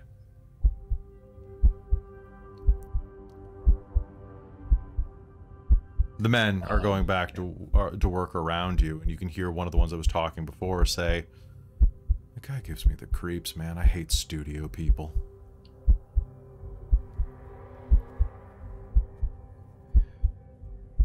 So this is very... Yeah, sorry, go ahead. Yeah. So I think Simon's gonna go kind of stand up, and he's gonna just glance over at that truck, and I mean, I will memorize the number and the license plate of it. Sure. Sounds good. And then I'm gonna go climb into the cab of this one. Okay. Because I have to go test to start it up. And so what I'm going to do is, as I climb into the cab, I'm going to just basically kind of glance around and see if there's any like paperwork lying around inside the cab about like what they're supposed to be transporting, where they're going, you know, anything like that. Make me a wits and investigation roll. Yeah, cool. Oh wait, investigation. Shit. Not as good as that. I got nothing in that. Oh, so you could spoof it, or you could use your legend. Yeah, sure. I'll okay, so the way the legend is going to work. Okay, so using legend means that you're going to draw upon all of the knowledge of the universe to complete this task. As you do, that is going to be, you're going to spend a point of Aether. Okay. And you are going to roll your cover. How many points of investigation do you want? I'll take 3 points. 3 points? All right, so roll your cover at a -3. Okay, so that's going to give me 4. You can also ask for specializations if you want. Oh, does that increase the difficulty, or? It does. It counts as an extra point. I think I'm pretty happy with what I got. I only have the one sounds squeeze. Sounds good. It doesn't say that you can't spend willpower for this, though. Oh, I'll spend a willpower for this. Yeah? There's definitely some shenaniganery going on here. So that gives me what, +3 dice? It gives you +3 dice, so you'll be rolling flat, just your cover. Okay. Unless you wanted to take more investigation. No, I think that's good. Okay. 1, 2, 3, 4 successes. 4 successes. Oh, that sounds great. So activating that, you're going to immediately gain 3 points of investigation as you just kind of like reach out into the universe and pull these details back. You know where to search, you know what to search for. So go ahead and make me a wits and investigation roll with your new score. Okay. And as you are doing so, you're going to feel this kind of hollowness echo inside of you. You're going to gain the imposter condition for using your legend. Okay. You've used legend to cheat your way into the sort of thing that should come naturally to your cover, and it's left you feeling hollow. You suffer a -1 to use legend again until you resolve the condition. You must buy a dot in this skill to resolve this condition. But if you do, you'll gain a cover beat. Oh, okay. So imposter, and that's sorry, that's investigation again. Yeah, it's -1 to cover, so it's -1 to your attempts to use legend again. So, gotcha. Okay. And then I got 3 successes on it.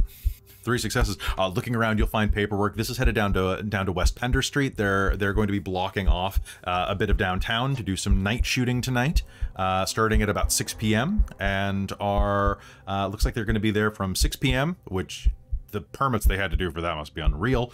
And they are going to be filming until 6 a.m. They've got a 12-hour stretch of West Pender, an entire half city block, but they're going to have to route traffic around the entire block.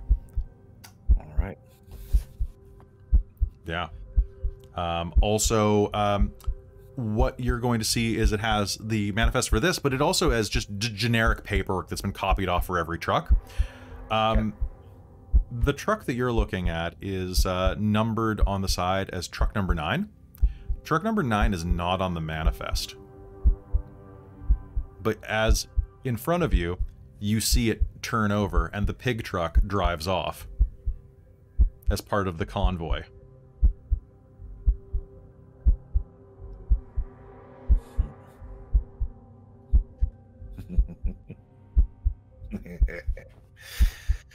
And he's just gonna like cackle a little bit under his breath, and just because he can, not because he has to, but because he can. And he is going to try the truck, make sure the truck is up and working.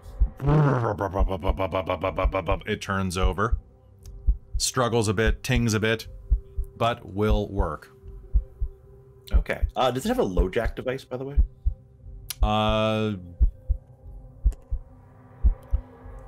It does not. They are definitely skimping at this company. Okay. It would have a GPS on it, though. Actually, like, are you talking about low jack as in a disabling low jack, or are you talking about just like a GPS tracker? Probably either. It will have a tracker. Okay. In which case, what I'll do is these trucks are worth about 500 grand, so they're gonna have a tracker. So he's gonna probably like now I don't personally know how to do this, but I'm gonna try to like take details off of it so I could possibly look it up in the future. Okay. Yeah, like just like I'm not sure if there's like a number on the back, or if I can just access the like tracking. You'd have to have access to. You'd have to know a lot of stuff, but theoretically, if you pop the hood real quick and go look where you know it would be hidden, okay, you could look at its serial number and then maybe get a hacker friend to look it up. Sure, I happen to know a hacker. No one's gonna question it, because it'll take you 30 seconds to do. If you'll have to kind of squeeze through. You'll get a little dirty, and as you are, your phone is going to start ringing again. It is Sylvie. Like literally, as I do it, I'll just be like, "Heck, it's kind of on par anyway," because I might be calling in the information, right? So yeah. I'll check my phone as I go on. Yep. Baby, are we going out somewhere nice? Do I know this person? It's Sylvie. Oh. It's your sometimes girlfriend. Are we going out somewhere nice? I'm actually going to switch to like Japanese, and I'm just going to like say something in Japanese that basically try to disguise my voice a little bit. Just let's say something in Japanese and then just hang up. Okay. She is going to call back. That's fine. I'll finish grabbing the number before I answer it, and then. Okay. Well, remember, you don't have to grab it. You just look at it and you remember it forever. Yeah. So that's what I meant. Like, just grab it. Yeah. And then I'm going to report the truck is good to go, and just like give the thumbs up to the crew, and then I'm going to go take the call as I walk back towards my truck. Oh, the weirdest thing! I just called some Japanese guy. Baby, are we going somewhere nice? Why do you say that? I might have accidentally opened your mail.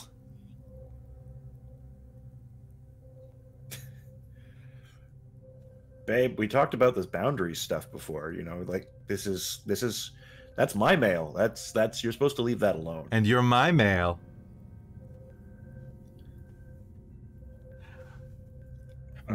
Baby, you know how much I love a man in a suit.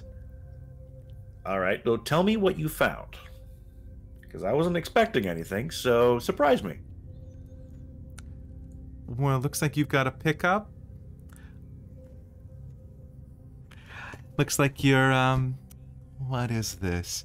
You have a 3-piece suit that you ordered already. I didn't know you had that type of money. I assume you must be taking me somewhere special.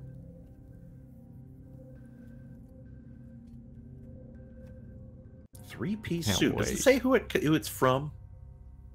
Of course, and we're gonna switch over to Ms. Void. Ms. Void, you were continuing to hack around, and as you're looking through things, you're kind of taking things, everything into account, like kind of just having kind of a frustrating day trying to pull data off of things. Is there anything else that you'd like to focus on at this point? Probably take a little dip into the dark web just to see if there's anything new, interesting, any scuttlebutt, anything good on the conspiracy channels that might be grain of truth kind of stuff. So as you're doing some hacking around, Ivy, you're going to head onto the dark web. Is there anything in particular you're looking up there? Looking for like conspiracy theories that might have some link or something that seems like it's not that far out there, because usually there is a bit of truth in there. That's fair.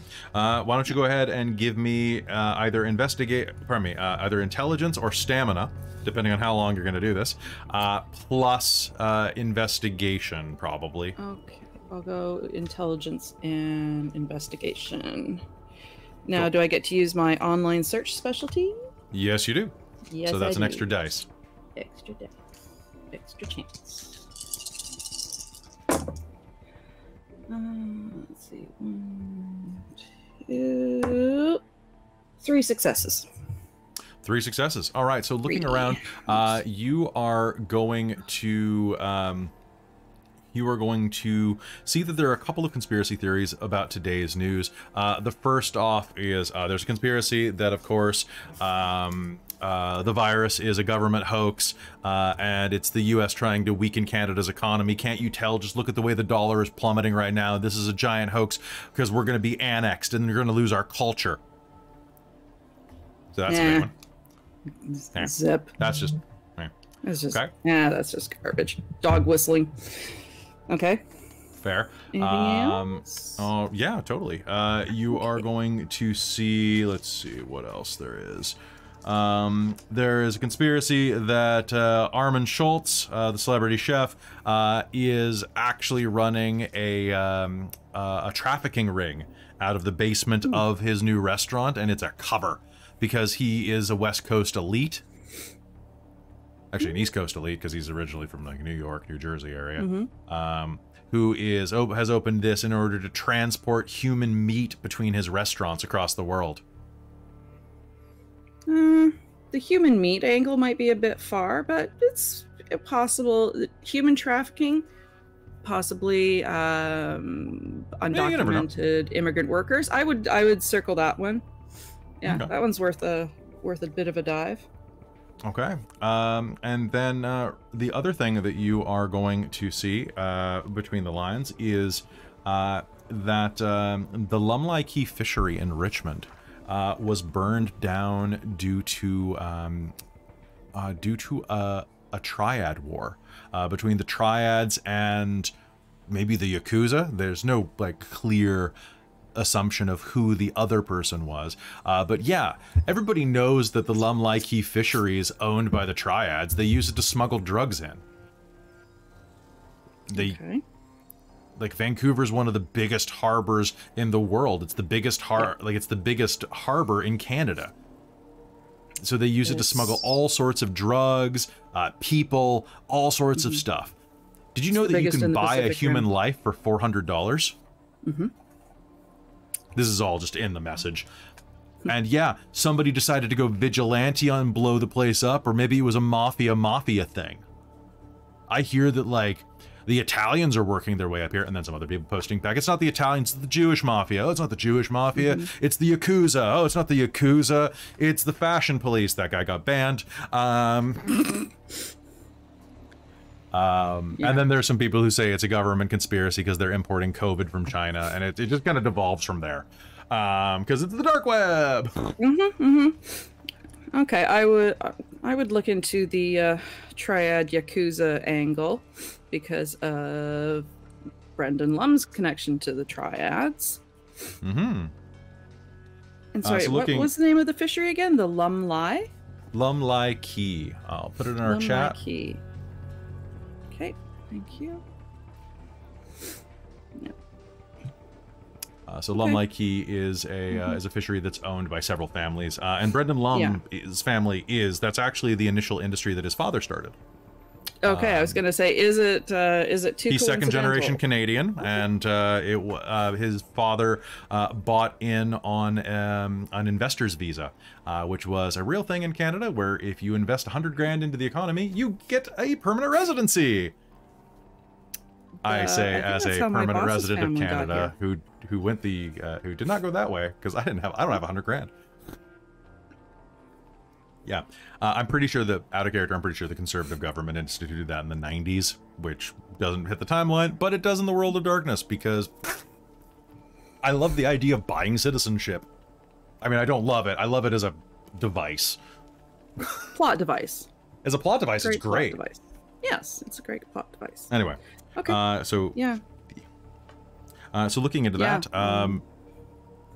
so what I want you to do now, as you're doing your research, you can do me a intelligence and streetwise roll to see what you know about, or what you can pull about gang interactions. Okay. That is, that's not a great pool for me, but I'll give it a try. Yeah.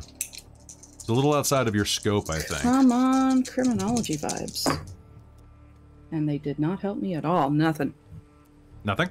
You could choose to sausage. You could choose to dramatically fail it for a beat. Yeah, sure, why not? Okay. Sounds good. All right, so mark an extra beat on your sheet. Yeah, so dramatically fail. Dramatically fail. Looking through this, you can see that there is, like, you're looking at this, you're like, the Yakuza. What are the Yakuza doing? Kimura. Yeah, I've heard that name before. Kimura. Where do I know that? Ritsuki Kimura. Looking through some of your research, you're going to pull up a man named Ritsuki Kimura, who is in, he's in his, like, late 50s, and as far as you can tell, he's second-generation Canadian, and worked his way up inside of the CBC. But he's obviously got Yakuza connections. You're going to draw some parallels with, because there's a guy named Toji Kimura who was recently put away for committing an assassination on a SkyTrain a couple years ago that was tied to the Yakuza. They're obviously connected. You cannot be dissuaded otherwise, because they both have the name Kimura, so they must be. And Ritsuki Kimura is a producer at the Canadian branch of the CW. Basically, the joint companies around Vancouver that work with it, they work occasionally with Lionsgate Films for various things and for shared studio space and things like that. But he is a big player in Hollywood North.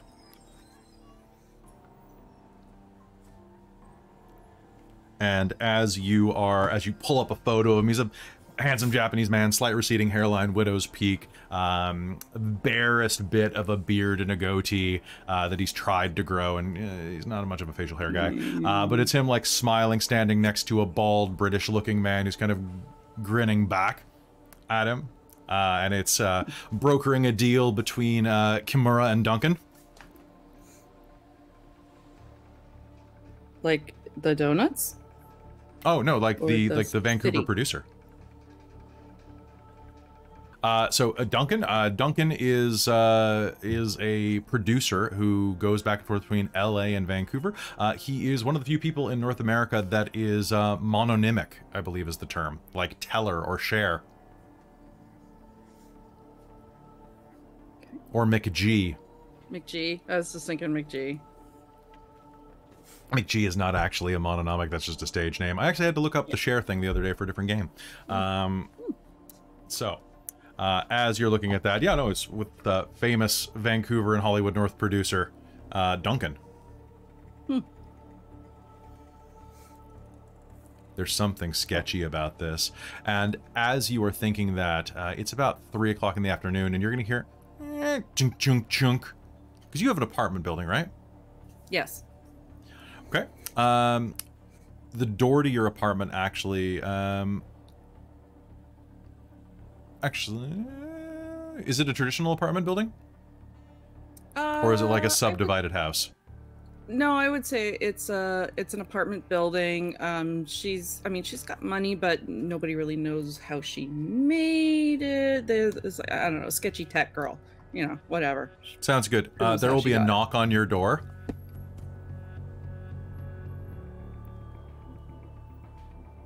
Hey, it's Sally from across the hall. I think I got some of your mail by mistake. I'm just gonna put it under your door. Okay, thanks. No problem. We just moved in last week. Nice to meet you. We're the O'Connells. Oh, yeah. She'll get up and go open the door just to pretend that she's being polite. She's still not used to this polite interaction thing, but she's gonna give it a shot. Sally O'Connell looks like she's probably about 25, 26. Pretty fit, wearing like Lululemons and a zip-up top. Looks like she just came back from a workout. Here, she'll hand you a couple of Okay. like a couple of bills that you have not moved to online yet, a renewal for various insurances, and on top of the stack, there is a letter. Pardon me, there is an invoice bill. Weird. Miss Ivy Watson. From Comstocks. So as you look at...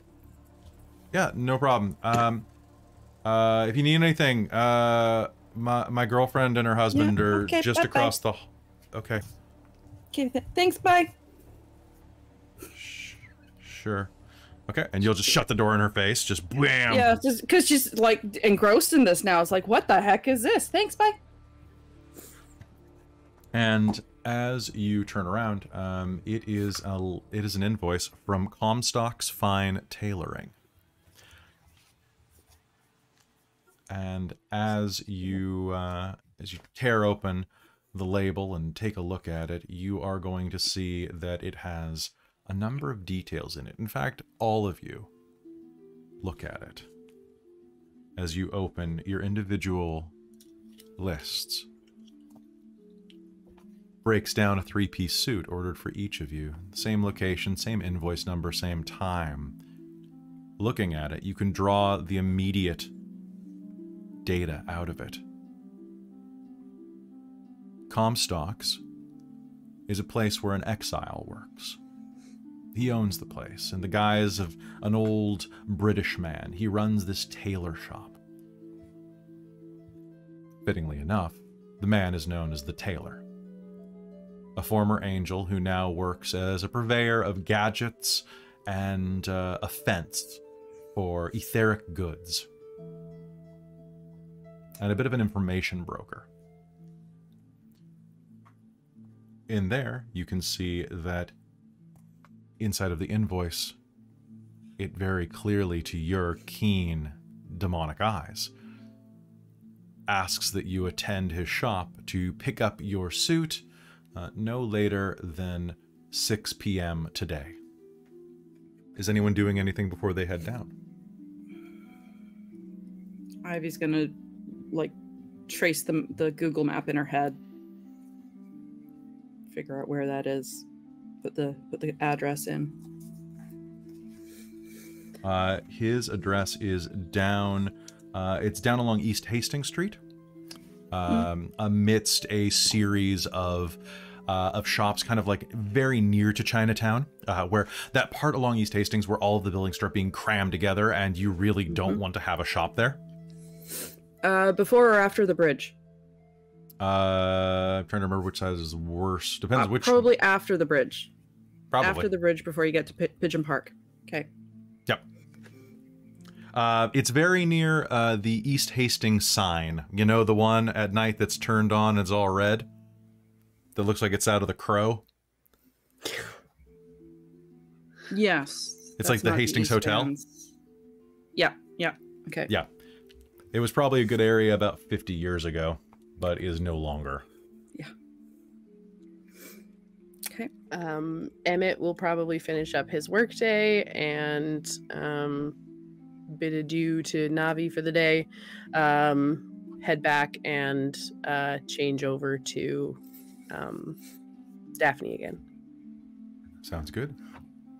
And please remind us what Daphne looks like now that, besides all blonde, now that since I forgot to do that at the beginning. Oh no, she's blonde and very, very in shape, and definitely is always impeccably well dressed, and always very put together. Never too many accessories, never too much makeup. Is just exactly that border there, and she will change into a very nicely fitted pair of long wide leg pants that just about touch the ground in her like massive heels, and she's not incredibly tall, but the heels make her very tall. Nice. What is Mr. Cinder or who is Mr. Cinder going as? Probably as Grover, because he's the more personable type anyway. So if it's about talking, then he's just going to get in his little purple subcompact car and just puts along on the street, kind of keeping it under 50 the entire way, like upstanding citizen, and possibly fishing through his glove box for like some cashews or something that he always keeps in there, because he rarely seems to get a chance to eat anything when he wants to. Sounds good. Simon, just going down. Pretty much. Don't need to keep it make it complicated. Okay. Yeah, I'll just head straight there. Sounds good. Just before the time, you will head in. It's a little tailor shop sandwiched between a Chinese bakery with ducks hanging in the windows. On the other side, you can see it's a pawn shop, big cage in the front of it. And sure enough, the tailor shop is maybe 20-25 feet wide at the windows. It is a narrow shoebox of a building that stretches all the way to the back. There are multiple apartments over it. You can hear screaming and crying up above. You can hear the sound of loud televisions echoing down to the street. In front of you, a man's pushing a shopping cart full of baby doll parts, of all things. Nearby, a couple of teenagers are vomiting loudly onto the sidewalk while they pass back and forth some type of joint. Whatever is in that thing is definitely not just pot, though. One of their eyes is dilated like a cartoon character. Anybody with any points of streetwise, maybe angel dust, maybe who even knows at this point. But as you make your way toward the tailor shop, you will find that you all arrive almost in sync with each other. What do you do? Who gets there first? Or would you like to roll off? Roll off. Yeah. Okay, everybody roll a d10. Tell me what you get. Highest gets there first. 5. Everyone rolls a 5. 9. 10. 10. Ah! Okay, so Miss We elbow Maccabee each other and into the door. No. the ladies are going to make it first. On the way up, the guys that are standing there, the boys, she's gonna kind of walk by and lean down to one of them and sort of point at one of his buddies. I try to figure out like who would have been the one that provided the joint, maybe the most sober of them. The older, I'd say these kids are maybe 16, 17, maybe. Yeah. One of them's about like 19 or 20, obviously. Okay. She's going to point at him and use her everybody knows ability, her embed, that she's going to lean down and just say into this boy's ear, he's been tainting everything he gives you. He's trying to kill all of you. Oh. And then just kind of continue on her way. Okay, so I want you to give me manipulation plus subterfuge, please. This is why you have a high subterfuge pool. It's for this ability. There, exactly. Now I do have a specialty in sweet talk. I don't know if that applies. No, you're not sweet talking. You're lying. Point blank, you're corrupting. Fair.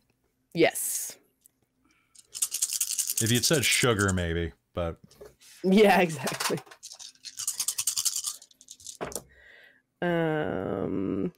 Oh my god, I can't roll more than 1 success. Wild. Just wild. Okay. That rumor is going to immediately gain ground, though.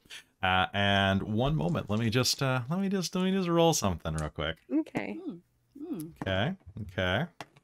Okay, that's a success. The youngest one there, a 16-year-old native kid, is going to turn to this older dude, kind of a Caucasian guy, about 20 years old, and is going to go, "You fucking kidding me, man? Are you fucking kidding me? What? I didn't do anything. The bitch is lying." And is going to lunge forward and try to put the joint out in his in the older kid's eye. Daphne is going to walk away like a cool guy walking away from an explosion and just not look back and let the mayhem happen. Okay. So you and Miss Void, you are going to walk up to the door and are going to like basically go next to each other, almost bumping into each other at the front door of Comstocks. Oh. Sorry. You first, Evening. please. Oh, no, of course. And she'll open the door and hold it for Miss Void. Thank you. As you do that, what did Simon get, James? What'd you get? I got a 9. You got a 9? So you are going to kind of just be like stepping around where you see a couple of like street punks beating the shit out of each other on the corner. They're rolling. Oh man, it is. So it is the worst sight. Like there's this kid with like long black hair who is like straddling this older guy who's trying to grow a really patchy beard and like is straddling him in this pile of puke and just beating him as much as he can. Now, to be fair, they're teenagers. It's more of a slap fight than anything else. But the dude's got like the one on the ground has this big burn mark right next to his eye where you can see that it looks like a cigarette had been put out.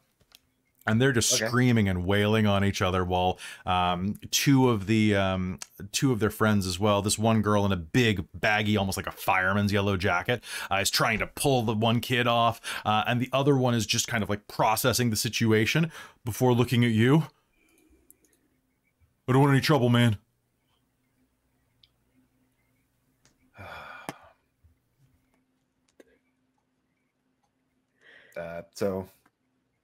And I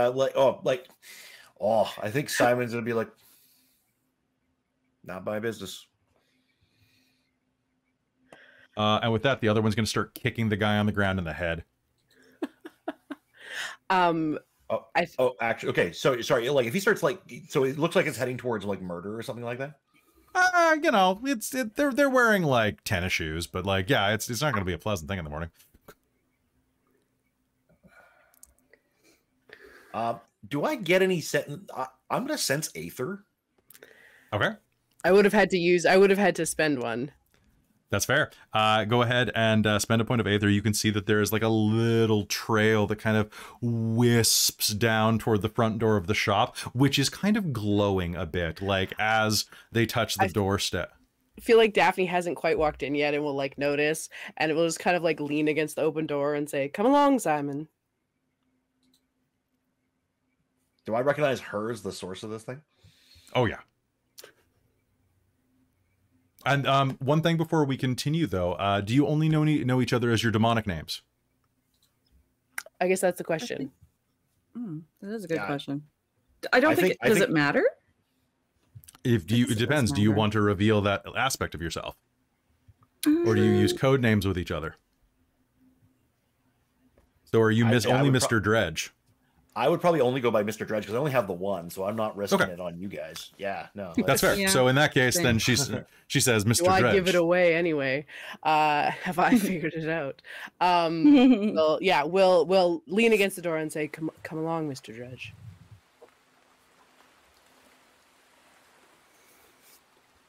A car will pull up alongside of you at this point, kind of like coasting into a parking space that is somehow open. Okay. And Mr.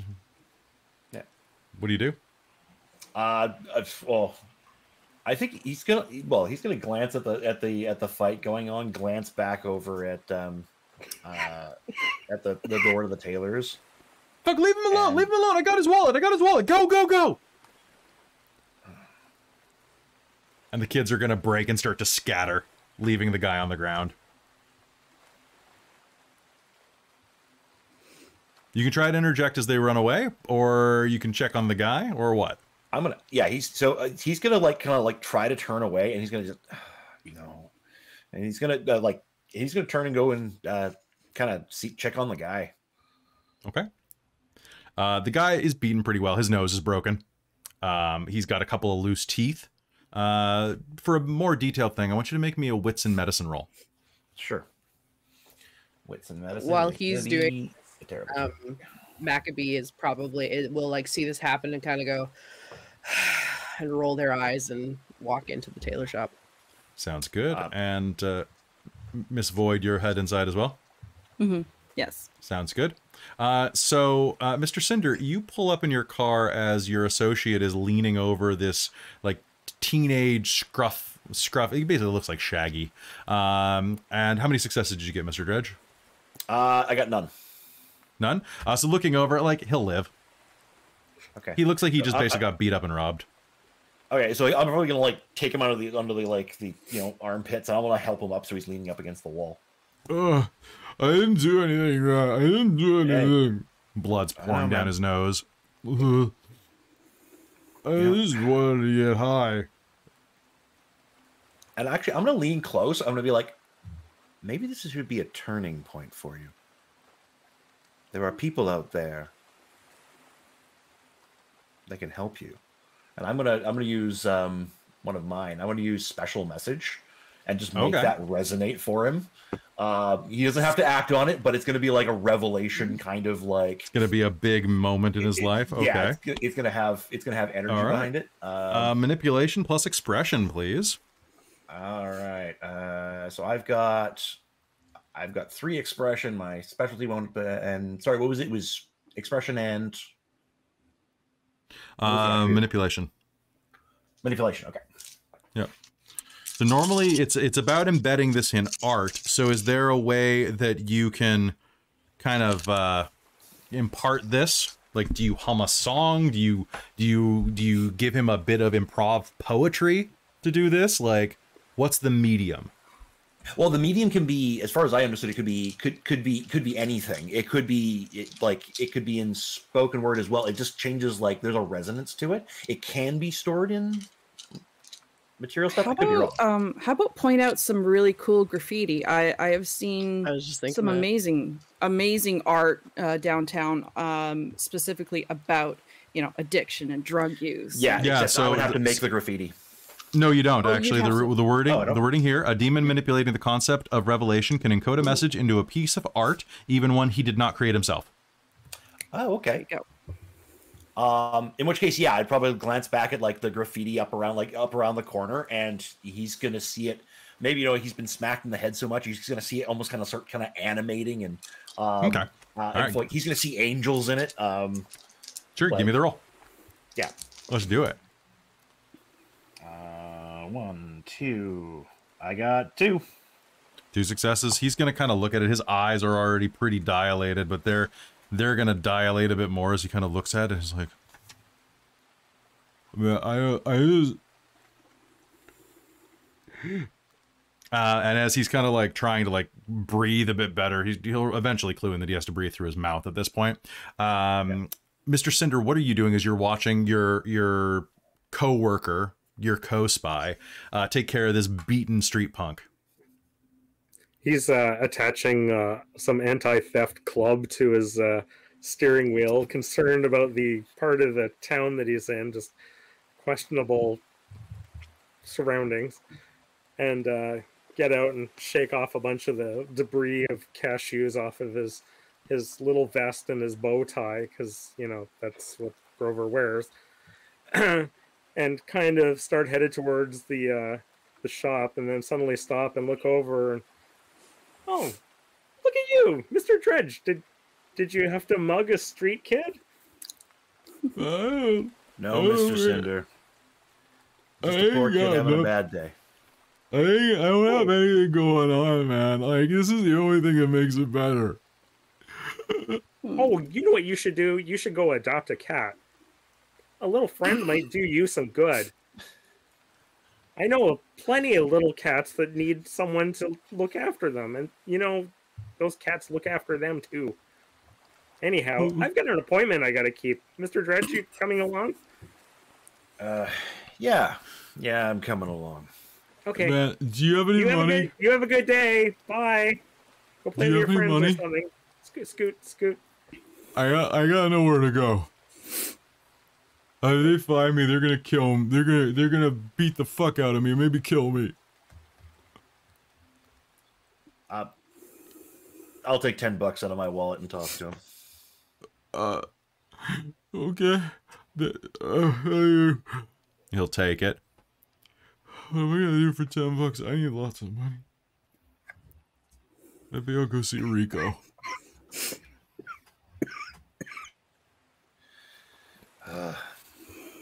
Okay. So Grover's gonna hold the door. okay, so Mr. Dredge. All right. So just out of character, this could be a place where you could try to force a pact on someone. This kid needs money and to get off drugs. You could do a pact with him. You don't have to. I'm just saying that it's an option if you wanted to play with the system. Yeah, no. Because it's a new game and you might not think to do so. So yeah, no, that would have been. Then again, it might just be too douchey for Mr. Dredge to do. So And I think Dredge is distracted at the moment because he's gonna head inside. okay. So maybe if he's still outside later, you see him again. Sure. Street kid. All right.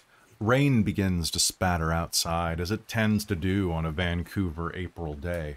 And you are going to head inside with the rest of your compatriots. And it is a small little front office with a little side corridor that leads back into the actual Tailor office. The main area there is loaded with several suits, reams of fabric, little test swatches everywhere. And everything is made of this brilliant, like, maple wood. It's got tons of ties, pocket squares, cufflinks inside of this glass cabinet. And as you enter, a little bell will go ding, ding, ding, ding.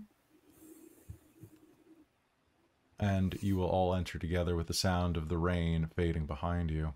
Just a moment.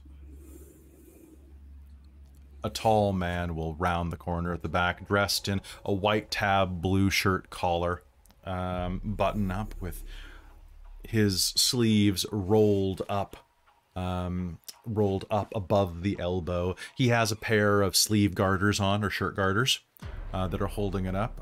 He's a tall man, Caucasian, British, with a long kind of arrow-like nose. And as he looks at you, there's a smell in the air that smells vaguely of ozone and crackling electricity. As he steps around the corner, in one of his hands, he has a pair of shears that are almost a foot long. He smiles at you. He's balding with just little strips of hair across his sweaty scalp. Excellent, you all made it. Please, lock the door, come in for your fitting. Walk forward. He takes Running you a down finger along all the ties that are hanging. Oh, they're real nice. Like, we're talking all silk. There are a couple of cotton ones there because they're the knit ties are kind of coming back. Yeah. And he takes you down the back corridor to where there's this massive table laid out, big enough that you could put probably 4 coffins atop it. There are reams of fabric along the walls, huge ones that are so big around they're like tree trunks hanging from these big industrial, almost looks like giant toilet paper rolls hanging off the wall, the way that they're hanging, and all sorts of patterns. That one, like everything from linens to cottons to not very many of those compared to the wool blends, to a cashmere wool blend, and so on. Just, if you know fabrics, this is going to be a fantastic place for you. And as he takes you back in, he will go to the desk, to the large table, where you'll see there are a number of parchment paper patterns that have been cut out. Giant pin cushions stuffed with pins, and he will head over to a leather apron that is hanging on the wall and will sheath the shears in a custom leather sheath that is on the side of the apron, and will turn and smile at you as he unrolls his sleeves. I'm very pleased that you received my message. I have work for you, if you are willing to do it. Depends on the work, I suppose.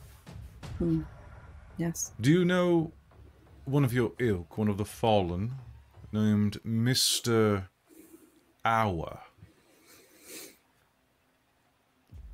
Do we? Yes, you may, actually. Mr. Hour, I will allow you to know some details about Mr. Hour by making an intelligence and wits roll. Intelligence wits. Okay. Actually, pardon me. Why don't we do a social stat of your choice, or a mental stat of your choice, plus primum. Oh. Okay. So, and that will color how you know of this demon. Well, I'd love to use manipulation because Me that's too. my highest one, but I would also like to drop my dice everywhere. Oh, that's gone forever. Okay, well, that's the way it works. But I think I'll go intelligence premium. Yeah. Intelligence and primum. Okay, sounds good. I'm gonna go presence and primum. Nothing. Presence of primum. Okay. And I'm using manipulation because I have Manipulation. I Those are do primum? not know this guy. Do Okay. tens keep going? They keep going. They keep going until they Yeah. don't. 3. You actually pulled a job with okay, 3, 3, and 2. Okay, Ms. Void, you have no idea No, who never heard of him. Mr. Hour is. Christa, Miss Maccabee pulled a job with him. There was a heist that you two pulled off with infrastructure that was down at the Vogue Theater. What it was precisely was it looked like a bit of infrastructure designed to do brainwashing for a Scandinavian metal band that was brought into town that didn't actually exist. Together, you were able to hijack it and absorb the, not only disrupt the infrastructure, but absorb a sizable amount of aether from it. Mr. Hour presents as a tanned Caucasian male, maybe Italian, maybe Greek, but very like dark-skinned Caucasian, with bleached blonde hair and a lantern jaw. Honestly, if anything, he looks like a blonde Hal Jordan from the comics. We're talking like he's a big, stonking football player guy with dazzling green eyes.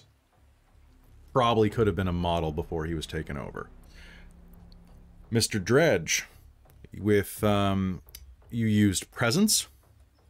Yes, presence and premium. Okay. You ended up working on a project with him as well, as a demon and a former guardian, is what he was. He asked for your help, helping safeguard a child a few years ago. You've been in the city for quite some time. He asked for you to, when you were doing some additional work. You've been in the city for how long working as a mechanic? Not too long. He actually, because he came up from the States. So I'm like an immigrant here. Yeah. Okay, so pretty recently? Fairly recently, yeah. Okay. So he basically just asked for some help safeguarding a woman and her newborn child who had just come through, and because they were being hunted down by her pimp, for lack of a better term, and you were able to vent some frustrations throughout that. Fair. Yeah, that sounds about right. The woman was a stigmatic, if it matters. That was his reasoning behind it. You're not sure about anything else, but it was a fun night. It was a fun night. And that's why you have a gun now, if you want it. Yeah, sure. I'll have a gun. You have a gun. Take a gun. I don't know how to use it, but... All right. And Mr. Cinder, you rolled manipulation. Yeah. Mr. Hour owes you a favor for something that you did for him. What do you think that would be?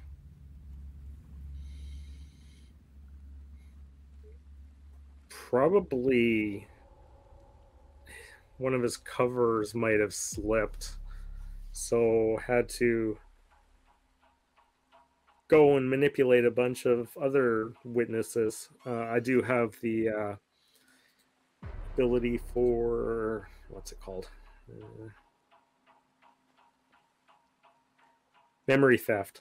So I probably had to plug into some witnesses to erase their memories of the events that happened. And because of that, he owes me. Okay. Decent fellow, actually. Basically plays the role of a bit of a super spy, doing like heroic endeavors and things like that. If there's a mission that you need done, he's generally good, but he does occasionally need help with some of the collateral damage. Now, whether or not you covered some memories up, he had some collateral damage with that pimp, and Miss Maccabee, you caused some collateral damage with him because you've been in the city for a very long time. So, you all know Mr. Hour. The tailor says, Mr. Hour was contracted to retrieve an item for me. Unfortunately, he has not contacted me. Very unusual, very punctual man. Imagine my surprise today when this came to my attention. And he will toss a newspaper on the desk that has a local obituary in it. And there is a picture of one of Mr. Hour's covers in it. Jacob Feist is his name. Was found dead by hit and run in downtown Vancouver. Was a youth pastor, and will be missed by his congregation of the Sacred Son.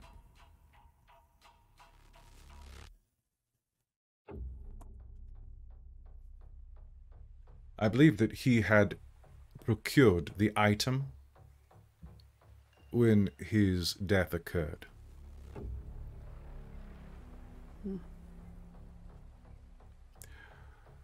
As much as we'd like to mourn Mr. Hour, I would like to hire you to retrieve the item. It is of the utmost importance. What is this item? Something that could be quite useful against him. It is an attaché. Oh, I see. Fits your vibe. Yes. And what are you going to do with such a fun little tool? I'm going to pay you handsomely.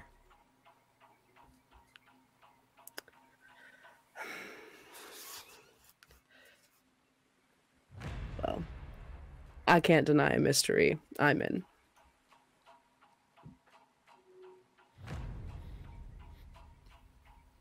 The rest of you? And she'll kind of like lean down on the table and look at everybody.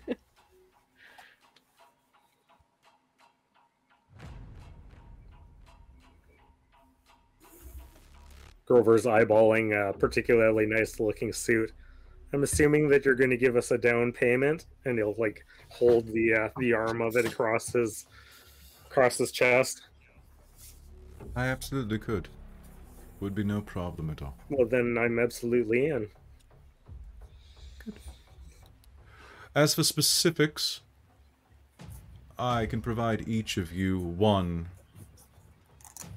very sizable favor. To be called upon me at any time. I have a significant amount of gadgets and gizmos. Plenty. Yes, quite. As well as several packs from other demons who have crossed through Vancouver that have traded me for various gadgets and gizmos aplenty. Should you wish to reinforce any of your existing covers, they would be quite useful. Any of you looking for a wife, a house, a hamster? All right. Okay. I'm quite curious what happened to poor Mr. Hour. Aren't we all? He was not an easy one to face. I can't imagine the type of creature that felled him. So, of course, I wish that you be careful.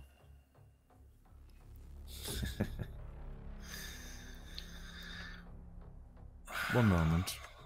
And he'll turn and he'll take a look at Mr. Cinder. This form? For the suit. No. I think I need an upgrade for... And he'll change into Haley. This one. Pick a fabric. Immediately goes over to like some sort of shiny black thing with some sort of houndstooth pattern, kind of when you look at it in certain light. Oh, this one, something way out of my typical station. Something that Skirt.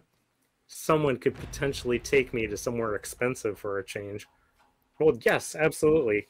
You got to show up at least, and she'll like hike down the edge of her jeans to her hip, showing like a bunch of scars and parts of a tattoo. Of course.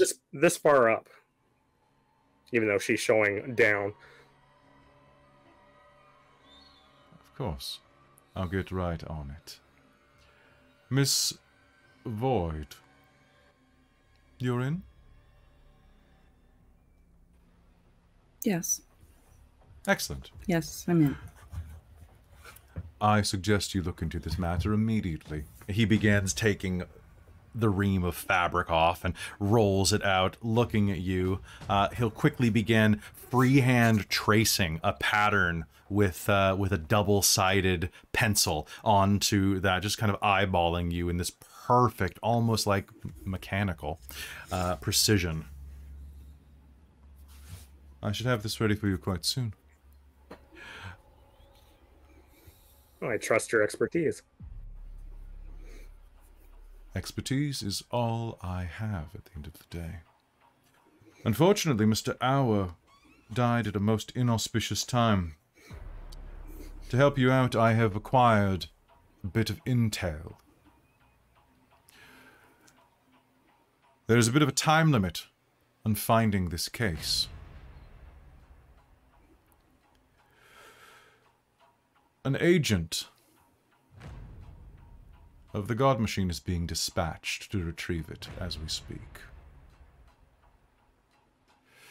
He will appear in Richmond at 8:52 p.m. on the number 3 road. Then he will be on the hunt for it.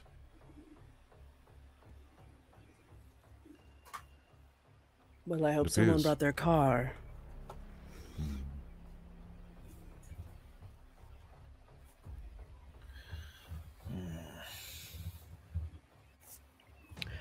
Do we have any indication of who this agent might be? I believe it's Remio, the tracker.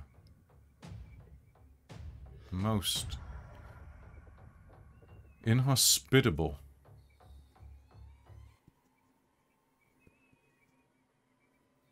And voracious tracker. Well, I suppose we'll have to put him off his scent. Shall we, dears? And I think that's where we should call game tonight, right there. Thank you, Christa, for the That sounds stinger. good. Yeah, good job. Good job. Thank you. Christa knows how I like to run these games, damn it. Oh, I hope you're feeling better. been in a Christa, couple. Christa has a chest cold or something.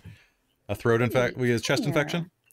It was a chest cold that has like moved up here, and like now I've got like fluid in my ear hole, so I'm Oh, that's blowing gross. my nose. Thank you hurts for my ear. thank you for doing this. I appreciate you Aw. coming out to play tonight. Well, you still look so- gorgeous. So yeah, no, she's a snack. I gotta compete with everybody else. Well, you know, we're all trying out here. And this, I feel very Pedro Pascal right now with this like kind of vibe. But folks, that's going to be it for us tonight. Thank you for tuning into episode 1 of Demon the Descent. We will pick up again very soon, where we learn exactly what happened to Mr. Hour and the package.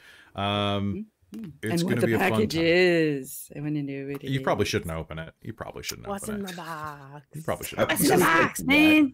You never open stuff in a spy movie, right? Like you're never No. supposed to open anything. You do, but I you do open it, I- it's just a light, and then you close Yeah, it. it's just a light. It's just Yeah. it's Marcellus Wallace's soul is what it is inside there. They're just Again? delivering it I to thought Bing we Rames. found that already. Can't remember the quote. So with that, I'm going to give y'all. Let's see. Those of you who got dramatic failures are going to take a beat each. But because this is a short run game, I'm going to give everybody. I'm going to give you all 4 beats to start with. Okay. Fancy. And did any of you? Now we didn't check beforehand, but did any of you have aspirations written down? Because that's something for Chronicles of Darkness that you yes, may I not did. have had. No, I did have some. forgot. Okay. I Did you had some thought out, but Well, what were they? I got nothing. You got nothing? I have them, don't- but I didn't achieve nothing. yeah, I don't think I hit any of them Not because yet. they were going to be like the big one was going to be like take down the corporation I was looking at, and then Okay. You got 2 small Emmett ones. probably has So- one. Yeah. So, Mike, did you have any that you did? Help a small furry creature. Okay, gain an extra beat. So mark that one down. All right. So besides that, how are you enjoying Demon so far? A slightly slow start to get the spy drama up. I I love watched the a bunch of vibe. spy movies. I I like- like the vibe that it's demonic spies. It's so weird, right? And then like, why are they Mhm. loading bleeding pigs onto the back of a truck? What the hell's going on here? that was I don't know. that was my favorite bit of the whole thing. Don't look. Yeah, nothing to see here. Don't look. Well, and the Yeah, humans I don't even don't notice, know. right? Because there's some type That of was concealment creepy. infrastructure. Clearly. Yeah. Yeah. I'm The I'm worst looking thing about forward to pigs- getting these race cars out on the open road and seeing how they handle. Oh man, there is like I worked very closely with a pair of the people on the production team for Dork Tales to come up with this plot and like to run it past them a couple times, and they're pretty jazzed for you guys. Like they're like that's going to be a lot of fun. So Ooh, this I like game's the probably going sound to of be between 3 and 5 sessions long, depending on how fast you work. When you hit, it's going to really hit hard.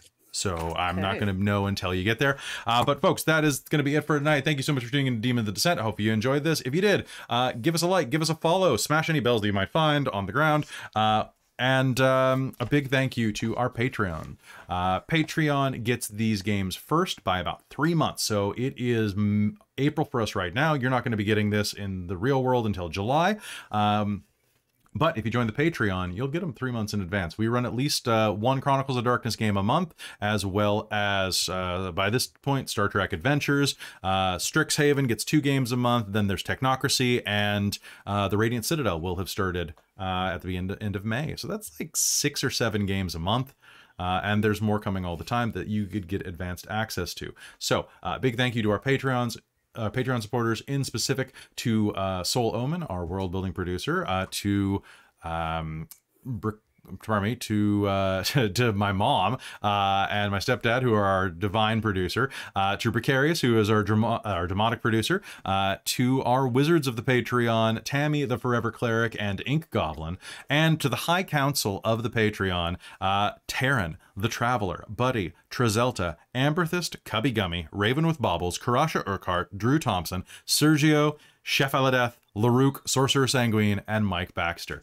You're all real heroes because you keep us on the air. Thank you so much. Dork Tales is a full-time gig, and it's a lot of work, and you allow this to actually get the time and energy it deserves. Thank you so much, and thank you to Michael for designing the overlays that we're using today. These frames are beautiful, and we will see you next time. Don't sell your soul before we see you then. Unless you're going to sell it to me. I'll take it. Yeah. Kelle needs extra souls. We'll talk. Oh. Yeah. Well, Mike needs one more than I do. We're not doing ginger talk. Good night, everybody.